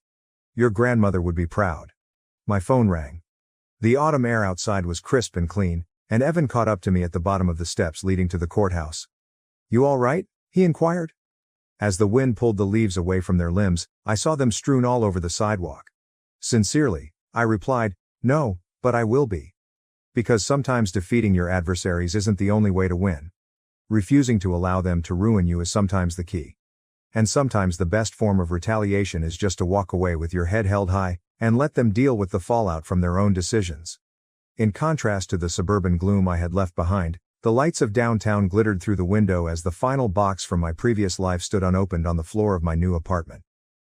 Helen's carefully constructed reputation was shattered like a dropped teacup, and the society pages were already humming with scandal when Evan texted me about her sentencing, 5 years for embezzlement. Ryan was standing in the hallway with a familiar leather-bound bundle, and I froze when I heard a knock at the door. I recognized the pattern. 3 rapid taps, 1 slow. I said, "Grandmother's letters," with a constricted throat. He held them out as a peace gift and explained, "I found them in Mother's study while cleaning out the house. They were always yours." I took the bundle and traced the tattered edges with my fingers. "How is she?" He shrugged, saying, "Angry, bitter. She's in therapy. She claims to be beginning to comprehend certain aspects of our family. Along with you. Gaining the ability to stand alone." A painting and easel stood by the window, the canvas half covered in bold strokes of red and gold, something I'd discovered by mistake, a means to pour forth all words couldn't describe. He looked beyond me into the flat. "Simply, it helps," I said. "Audrey, I don't." As I moved away, I said, "We both know why it ended." "I understand. You should see," he said, bringing out an envelope containing the signed divorce papers and other items.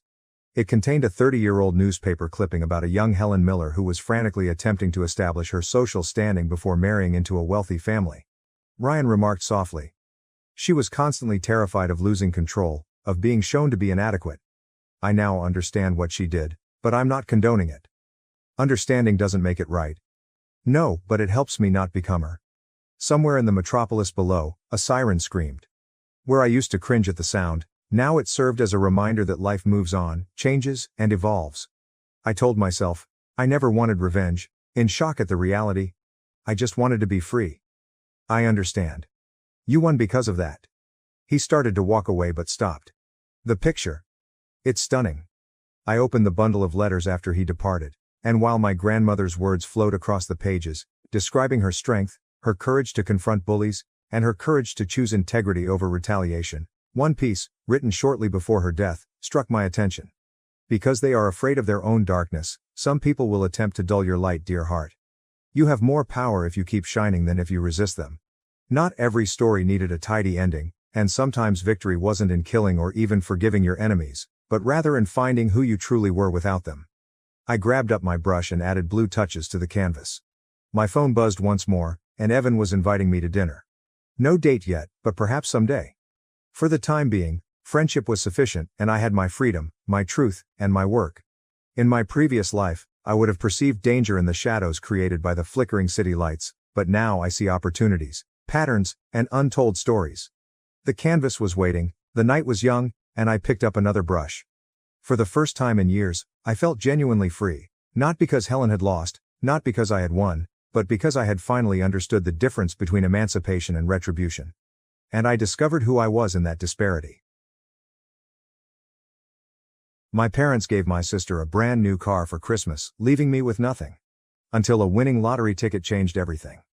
The peacefulness of Christmas morning was broken by the sound of laughter and delighted squeals coming up from our driveway. With my coffee mug warming my hands, I stood at the kitchen window and watched my younger sister Tessa hop up and down next to a brand new red Volkswagen Beetle that had a huge silver ribbon on top. With joy on their cheeks, my parents smiled as they gave her the keys. I'm Ella, and I recognized at this point that I would always be the underdog in my family's history. Through the glass, Tessa's voice could be heard. "Oh my God. I can't believe you guys did this." As if it were made of gold, she was already seated in the driver's seat and rubbing her hands over the steering wheel. I looked at my small Christmas presents to everyone, the pile of scratch-off lottery tickets on the counter. They had yet to bother opening them. After investing every available dollar in my culinary school applications, the tickets were the only thing I could afford. However, it would have been useless to try to explain that to my family. They had been rather explicit about what they thought of my pastime. I was shocked to hear my mother say, "Lay?" She was still wearing her coat when she stood in the doorway. "Why aren't you outside with everyone? Come see your sister's car." I made an effort to grin. "Just finishing my coffee, Mom?" With that typical expression of despair, she scowled. "You could try being happy for her, you know. This is a big moment." Before I could stop them, they blurted out, "Right. Because I'm the one who makes everything about myself." When she said, "Don't start. Not today," I watched her go back outside, biting my tongue. My father was demonstrating how Tessa should adjust her mirrors through the window. He was grinning proudly, which is something I never managed to achieve, not when I made the honor roll, when I won the regional cooking competition, or even when I was accepted to culinary school before they refused to cover my tuition. I found myself reaching for the lotto tickets. I began scratching out the numbers on one out of habit, not really noticing until I noticed 3 match digits. I double-checked the winning combinations, and my heart began beating. $50,000. With trembling palms, I gazed at the ticket. I could pay for culinary school with this money. I could begin constructing the restaurant of my dreams. At last, I could demonstrate to everyone the value of my pastime. However, this ticket was intended to be a present. Giving cash to them and seeing them celebrate another lucky break would be the appropriate thing to do. Cash would likely go into Tessa's education fund or a family vacation that I wouldn't be invited to. My folks chuckled as Tessa playfully honked the horn outside. They hadn't even realized I wasn't there. That's when I decided what to do. I folded the winning ticket carefully and put it in my pocket. I collected the remaining scratch-offs and disposed of them in the recycle bin. What they hadn't bothered to open, they wouldn't miss. La! A voice shouted from outside my father's house. Get out here and take a family picture.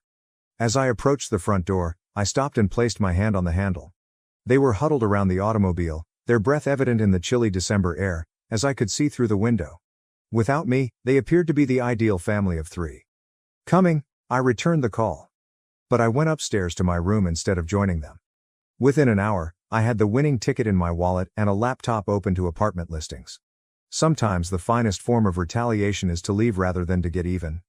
And I eventually had my chance because of their forgotten Christmas present. When I unlocked the door to my new flat, the key felt heavy in my hand.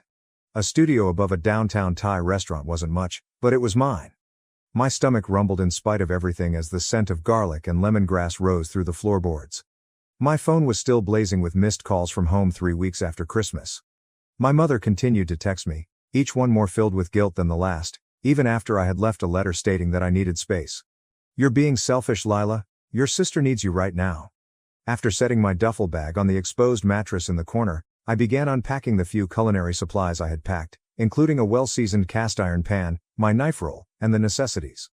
The winning lottery ticket, the funds already set aside for tuition at the culinary school, and the security deposit for this apartment were all securely deposited. I froze when I heard a knock on my door. Had they discovered me somehow? Hello, new tenant? It was a strange, highly accented voice. I'm Marco, from downstairs. A tall man in chef's whites with his salt and pepper hair pulled back in a short ponytail was waiting for me as I opened the door. His blazer bore the moniker Executive Chef. He pointed to my boxes and remarked, I noticed someone moving in. Wanted to introduce myself. We try to keep a family atmosphere here. I winced when I heard the word family, but his kind grin calmed me. He noticed the knife roll that was visible through my open door. You cook? He inquired as he followed my eyes. I try to. I'm actually starting culinary school next month. His eyes glowed. No kidding. We're short-staffed downstairs. Could use someone who knows their way around a kitchen, even part-time. My phone buzzed once more before I could reply. The name of my father appeared on the screen. Marco noticed my face and said, Complicated situation? You could say that. He gave a contemplative nod. Listen, come down tomorrow morning if you're interested. Sometimes the best therapy is keeping your hands busy and your knives sharp. I eventually listened to my father's voicemail after he departed. He spoke in a rough, irate tone. Your mother's upset, and Tessa's grades are slipping. Whatever point you're trying to make, you've made it. Time to grow up and come home. After deleting the message, I launched my laptop and navigated to the website of the cooking school. Tuition for the first term was due the following week. I had my finger hovering over the submit payment button when Tessa sent me another text. Mom and Dad are freaking out. Where are you? I'm worried. Compared to the others, this one hurt more.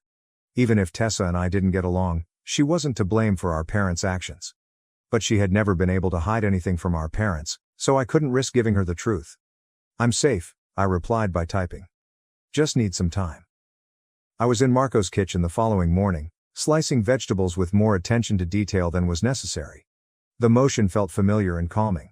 Marco worked next to me, sometimes giving me technique advice. He remarked, You have good instincts, as he observed me adjusting the heat beneath a boiling sauce. But you're angry? It shows in your cooking. Is that a bad thing? He gave a shrug. Depends what you do with it. Anger can fuel passion or destroy it. The difference is in the control. My mother texted me again, and my phone buzzed in my pocket. I choose to disregard it. Marco went on, trying the sauce with a spoon. The people who hurt us don't suffer when we let them consume our thoughts. They have no idea. We are the only ones that suffer. I reflected on my silent exit and the lottery ticket. They must occasionally realize that they cannot take people for granted. He gave me the spoon and said, maybe, but be careful that your desire for vengeance doesn't become your motivation. Try this. What is absent? Thinking, I took a taste of the sauce. Salt, and perhaps a little acid. He grinned. Exactly. In both life and cookery, balance is crucial. A server burst through the entrance of the kitchen. Chef, a woman is outside inquiring about Ella, claims to be her mother. My heart stopped beating. I could see her looking around the dining room through the kitchen window, Tessa following her like a shadow. Marco gave me a curious glance. Silently, he said, back door through the alley. But keep in mind that you can't run indefinitely. You must eventually take a firm stance and serve the food you have cooked. I tied my apron as I nodded. The true test was deciding when to stay and fight, not when to flee. After 3 months of culinary school, I felt like I was finally settling in.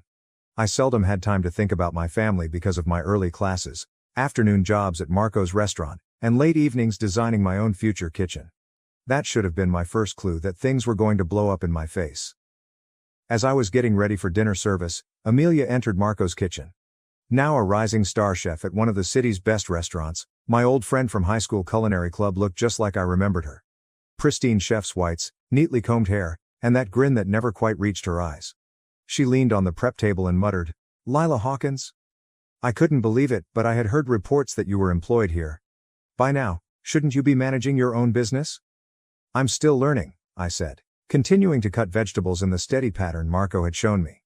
Not all of us were supported by our parents while attending Le Cordon Bleu. "Talking about parents," she added, taking out her phone and browsing through some content. "Last week, I met your mother at the charity dinner. She appeared concerned about you." My finger almost got caught as my knife slipped. "You spoke with my mom? She made a comment about you stealing money and fleeing. Theatrical, even for you." Suddenly, the kitchen felt too small and too hot. "That wasn't the case." "No." Her eyebrows went up. "I know you've been looking at restaurant business plans since I also heard from several investors. Considering that, the timing is intriguing." Now my hands trembled. "Amelia, what do you want?" "Want? All I'm worried about is my old acquaintance. You know, it takes more than simply money to open a business. It requires reputation, relationships, and stability." She underlined the final point. "It would be unfortunate if prospective investors were aware of rumors regarding the true source of your startup funding." Marco's voice exploded from the doorway before I could reply. "Is everything in here all right?" Amelia's smile became incredibly sweet. "Just catching up with a friend from long ago. Chef Marco, I actually came to discuss business. Next month, my restaurant will host a pop-up event with up-and-coming talented artists. Lay's participation would be greatly appreciated." Marco glanced at me, but I was unable to look him in the eye. Decisively, "I'll let her think about it," he stated. "Now, if you'll excuse us, we have service to prepare for." I tried to stabilize myself by holding onto the side of the prep table when Amelia left. I muttered, "She's going to tell everyone." "The investors, my family." Under his breath, Marco said, "Tell them what?" I told him everything, including the lottery ticket, my escape, and the meticulously planned plans that were now in danger of failing. He gave me a towel to wipe my hands after listening to me without passing judgment. His words were, "So now you have a choice. You can run again, or you can face this head on." "How?" "She'll destroy everything I've worked for." He took my knife and tested its sharpness, asking, "Will she? Or will she just expose what you've been afraid to face?" Sometimes our biggest fears are just shadows, Ella. They disappear when we shine a light on them. A text message from an unidentified number rang on my phone. It was a screen grab of an email sent to possible investors, most likely by Amelia. It went into detail regarding my family problems and money irregularities. "The pop-up event," Marco said, "could be an opportunity. Show everyone, Amelia, your family, these investors, exactly who you are and what you can do. Or it could be a trap." He grinned. "Most likely both. But you're not that scared girl from Christmas morning anymore. You've learned more than just cooking techniques in my kitchen." I reflected on the previous 3 months, including the cuts, burns, and late hours spent honing recipes. With every minor triumph, I developed something beyond my culinary abilities. "What's that saying you always use?" I responded. The hottest fires make the strongest steel. He gave a nod. And you, my dear, are about to walk through fire. I grabbed up my knife and started chopping again, making deliberate, accurate cuts. Amelia believed she could exploit my past to ruin my future, but she had overlooked the most crucial culinary rule. Time is everything.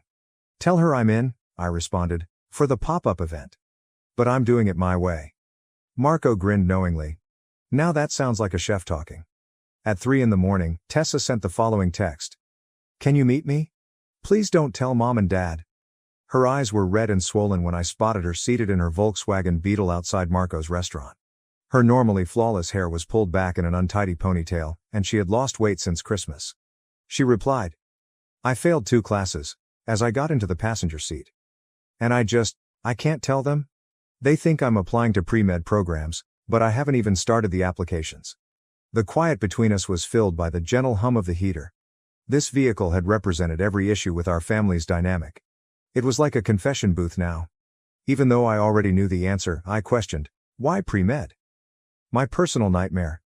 Mom's backup plan, Dad's dream. She laughed, but her voice sounded more like a sob. How do you do it, Lai? Just walk away from their expectations? I reflected about Amelia's threats, the lottery ticket concealed in my apartment, and all the lies entangled in my purported bravery. I'm not sure I'm the best person to ask about making good choices right now. At least you made a choice. She reached into her jacket and took out a crumpled piece of paper. I found this in Mom's study. It was a list. My movements were monitored, notes of folks she'd spoken to in town. Tessa stated, she is aware of the culinary school. I felt sick to my stomach. Does she know about the money? Not yet, but she's obsessed with figuring out how you're paying for everything, she said. She thinks you're involved in something illegal. Dad's talking about hiring a private investigator. I didn't miss the irony. I had given them even more justification to meddle in my affairs by attempting to break free from their authority. There's more. Go on, Tessa. I overheard Mom talking to Amelia Stone's mother at the country club. They're planning something for that pop-up event, some kind of intervention or confrontation. They want to save you from yourself or whatever. I balled my hands into fists. Amelia would involve our mothers, of course. She was an expert at twisting the knife, whispering, you should tell them the truth, Tessa whispered. About everything. Like you're telling them the truth about pre-med? She winced, and I instantly felt bad about what I had said. Both of us were imprisoned in distinct iterations of the same cage. Maybe, Tessa said hesitantly. Maybe we could help each other. I could come to your pop-up event, run interference with Mom, and you could help me figure out how to tell them about changing my major. To what? Photography, she confessed, displaying a collection of gorgeous culinary photographs on her phone. I've been practicing at restaurants around town. That's actually how I found out where you were working.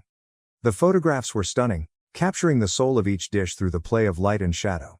Their strict, meticulous approach to everything was quite different from our mother's. These are incredible, Tess. Really? Because sometimes I think I'm just being stupid and selfish, throwing away a real career for something you love, I said at the conclusion. Yeah, I know that feeling. We were swept by the headlights of a passing automobile. I briefly caught a glimpse of us as sisters fleeing the same darkness, but in opposite directions. I have to be at the restaurant in 3 hours, I replied. Want to come in? I could teach you some plating techniques. Give you something interesting to photograph.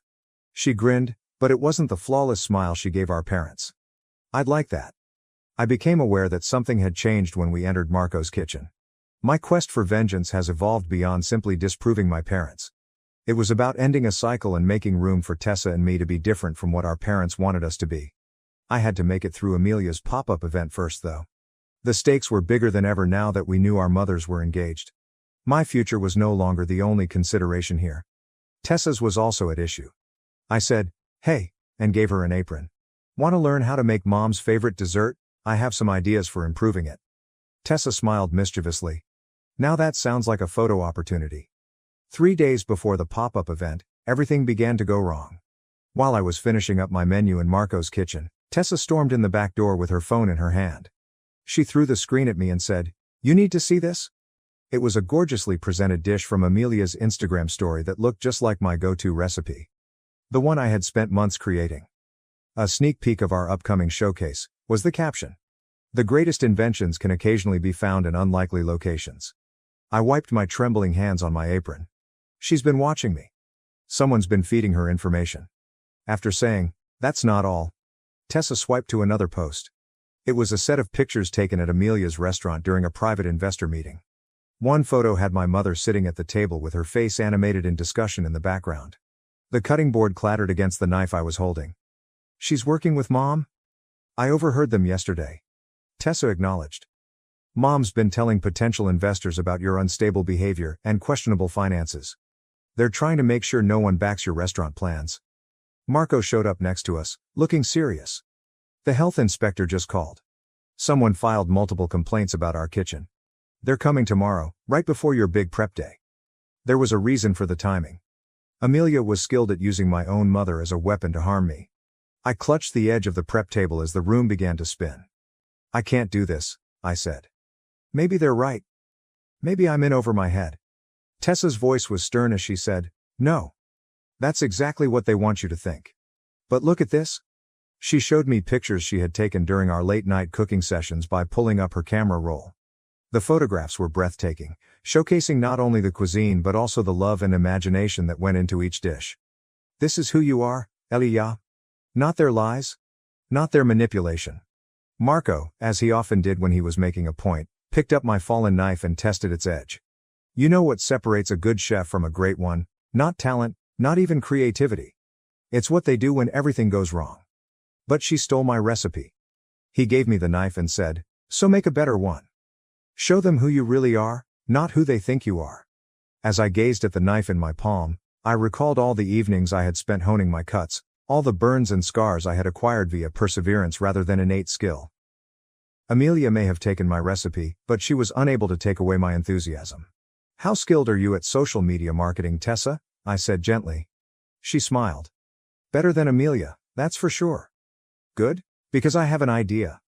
I looked across at Marco. "Remember that fusion dish we talked about? The one that combines Mom's traditional family recipe with modern techniques?" His face lit up with a smile as he nodded. "The one that's too risky? Too controversial?" "Exactly. Amelia wants to play it safe, stick to stolen classics. Let's give them something they can't copy. Something that tells our whole story on a plate." I recreated my mother's signature dish over the course of the following few hours, changing every component. My childhood comfort food was transformed into something fresh that evoked both tradition and defiance. Every step was recorded by Tessa, who used her camera to record the transition from the old to the new. Even Marco appeared impressed when the last meal was prepared. His words, "This isn't just food. This is your declaration of independence." Tessa captioned the pictures simply when she uploaded them. "Some recipes are passed down. Others are transformed." Coming soon to at Amelia Stone Showcase event. The post went viral in the local food community within a few hours. Amelia texted after making 2 calls. "You're making a mistake. Back down now or everything comes out, about the money, about your family, everything." For the first time that day, my hand was steady as I handed Tessa and Marco the text. When I said, "Let it come out, I'm done hiding," Marco gave a nod of approval. "Now you're cooking with fire." Tessa responded, "Just promise me one thing." As she lowered her camera. "When you face them, all of them, let me be there. Someone needs to document what happens when the golden child and the black sheep finally stand together." Retaliation and self-promotion were no longer the exclusive goals of the pop-up event. It was about finally writing my own life recipe and escaping all the ones that others had created. With the subtlety of a cooking fire, the pop-up event's night arrived. Other young cooks were vying for the interest of possible investors as I stood in Amelia's prep kitchen. My burners were inexplicably becoming cold, and my station had been accidentally positioned near to a drafty service door. "Equipment issues?" Amelia asked as she went past, her voice brimming with fictitious worry. Such a shame. But then, working with subpar tools builds character, doesn't it?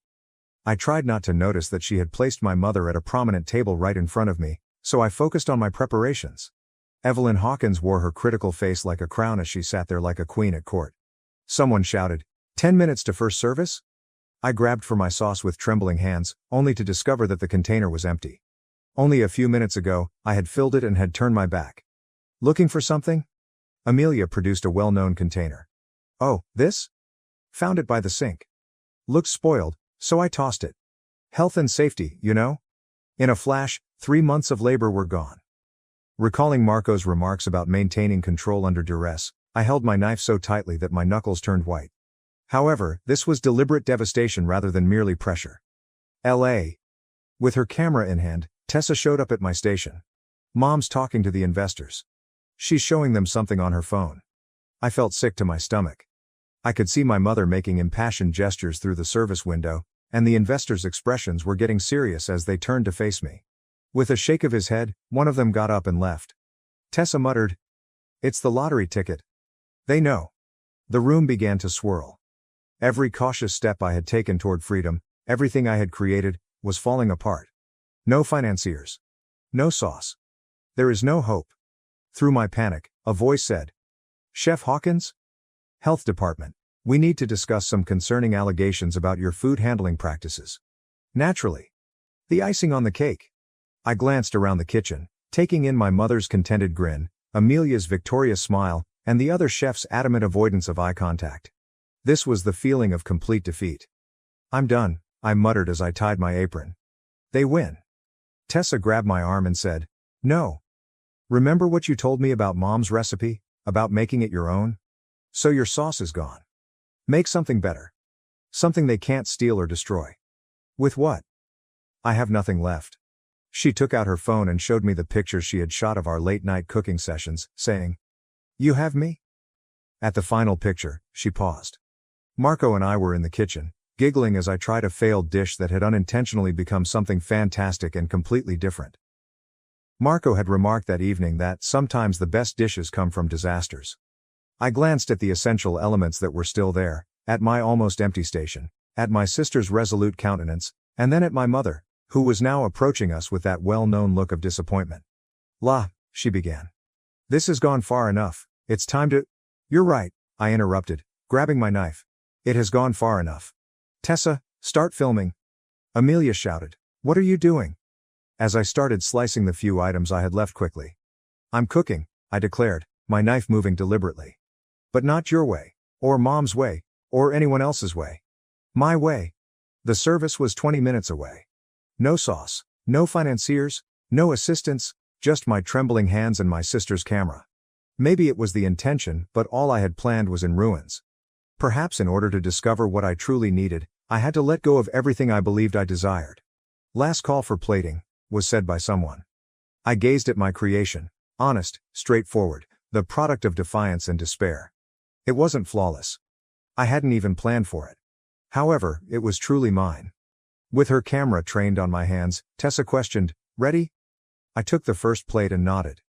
I could see my mother and the other investors waiting through the service window. This was my final opportunity to demonstrate that the greatest works can occasionally emerge from the darkest situations. After saying, "Time to serve," I pushed through the door. And I hope they're hungry for the truth. It was so quiet in the dining room when I served my homemade dish. I observed the investors leaning forward through Tessa's camera, their faces changing from doubt to interest. My mother's hands showed her anxiety by twisting her napkin under the table, but her face stayed purposefully expressionless. One investor examined the plate and remarked, "This isn't what was advertised." "No," I concurred. "It's better." This is what happens when someone tries to sabotage your carefully planned menu. You either give up, or you create something new. Amelia came out of the kitchen and I met her gaze. I turned to Amelia and asked, "Would you like to explain why my original sauce disappeared? Or should we ask my mother about the convenient timing of the health inspector's visit?" My mother said sharply, "Li," as a warning. However, I wasn't done yet. "It's funny, Mom. I tried to replicate your recipes for years in an attempt to win your approval, but tonight, when everything was taken away, I finally got it. Real hunger produces the best food. For recognition as much as for food. For approval." Now that the investors were trying the meal, their appreciative mutterings were becoming more audible and Tessa walked around the table, recording their responses, the way they nodded their heads and raised their eyebrows at one another. The principal investor remarked, "The combination of traditional and modern techniques is unexpected. The harmony of flavors. It narrates a tale."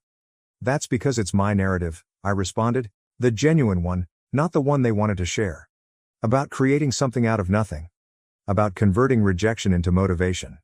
With her poise crumbling, Amelia went forward and said, "You think you're so special? A tenacious underdog who—" "No," I said, "I believe that I am just what you fear. Someone who no longer need your approval, any one of you. I hadn't seen my father since Christmas morning, so his arrival was a shock to the room as he entered and stopped short at the scene in front of him. What's happening? He insisted. Your daughter, the principal investor stated, is going to get an offer of support for her restaurant idea. If she's interested, that is? My father's expression changed from one of bewilderment to something I had never seen before, perhaps recognition or regret. The lottery ticket, he replied softly. Isn't that how you accomplished all of this? The Christmas present you gave us. I said, the one you never bothered to open, and I said, yes.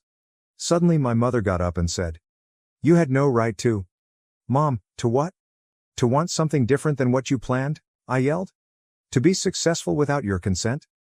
You should ask your golden child how she feels about medical school, I said, gesturing to Tessa, who was still shooting. Find out what she truly wants to accomplish with her life. All eyes shifted to Tessa, and the room fell silent once again as she dropped her camera, her hands calm despite her trembling voice. I want to be a photographer, she said. And Liz going to hire me to shoot for her restaurant's marketing. No one is being hired by you. This was a publicity stunt, Amelia yelled. The main investor stepped in and said, these investors are very impressed, Miss Hawkins, both with the food and with how you handled unexpected challenges. My father came up and reached into his jacket, taking out a wrinkled, still unscratched scratch-off ticket that I had given him for Christmas. I don't know why, but I kept it, he remarked. If it's okay with you, I'd like to scratch it right now. Perhaps because that was the last thing you gave us before. He cleared his throat. And I would like to invest money in your restaurant, regardless of its value. Hey, Roger, my mom objected. However, he raised his hand and said, no, Evelyn. We've already caused enough harm by attempting to dictate their lives. Take a look at what Ella produced tonight, despite all the odds being against her. Take a look at Tessa's images. We weren't afraid of these failures. They are artists. I think we have some details to discuss, Miss Hawkins, said the principal investor, grinning and passing a business card across the table. Every one of us. I looked at my father's unscratched ticket after picking up the card. Keep it, I replied. Some gifts are worth more unopened. I was too absorbed staring at my father's face when he finally saw me, not as a letdown, but as a chef, as myself, to observe Amelia storming away. I turned to the investors and said, so, let's talk about opening night.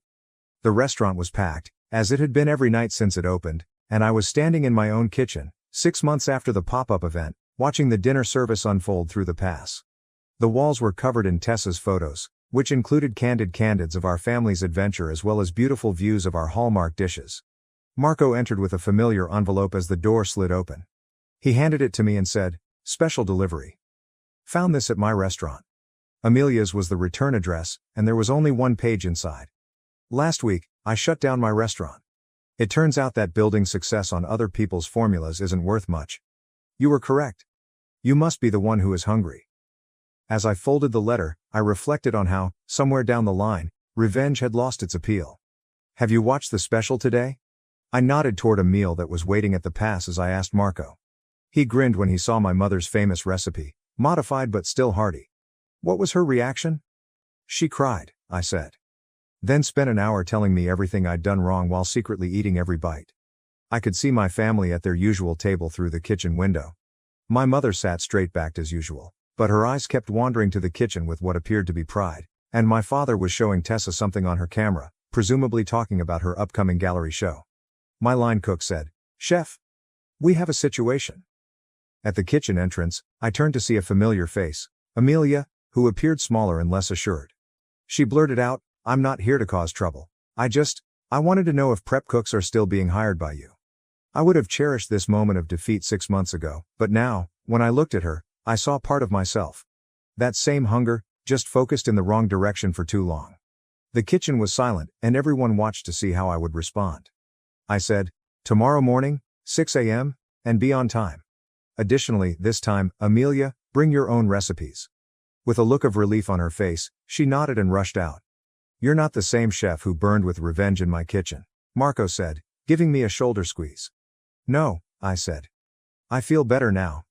Speaking of which, I took out the lottery ticket that my father had returned to me last week, stating that certain presents needed to be completed. He had kept it unscratched for months. Do you want to take the lead? I extended an offer to Marco. Some things are worth more unscratched, he said, shaking his head. Sometimes we learn more from the wonder of what might have been than from knowledge. I tucked the ticket under my chef's coat, where it lay close to my heart as a reminder of how far I'd come, while the dinner rush was intensifying and tickets were pouring in. Lay. Mom is criticizing your plating once more. Tessa called from the dining room. Tell her if she wants to reorganize my garnishes, she'll have to put on an apron and do it herself, I said, laughing and grabbing my knife. My mother surprised me by showing up at the kitchen doorway a few moments later, already rolling up her sleeves. Well, she remarked, would you demonstrate for me how this updated version of my recipe functions? I gave her an apron and watched as she tied it using motions that were similar to mine. I learned that some wounds heal slowly, but that they do, especially when they are seasoned with time, truth, and a little bit of forgiveness. Making room at my station, I said, okay, Mom. Let me show you how hunger enhances the flavor of everything. A cacophony of sizzling pans, clicking dishes, and calling tickets filled the kitchen as it hummed around us. My rules, my restaurant, and my family, the one I was born into and the one I created, are all mine, no matter how imperfect. Additionally, an unscratched ticket in my chef's coat served as a reminder that sometimes the finest form of retaliation isn't providing cold food but rather inviting your adversaries to a warm table and teaching them how to prepare meals for themselves.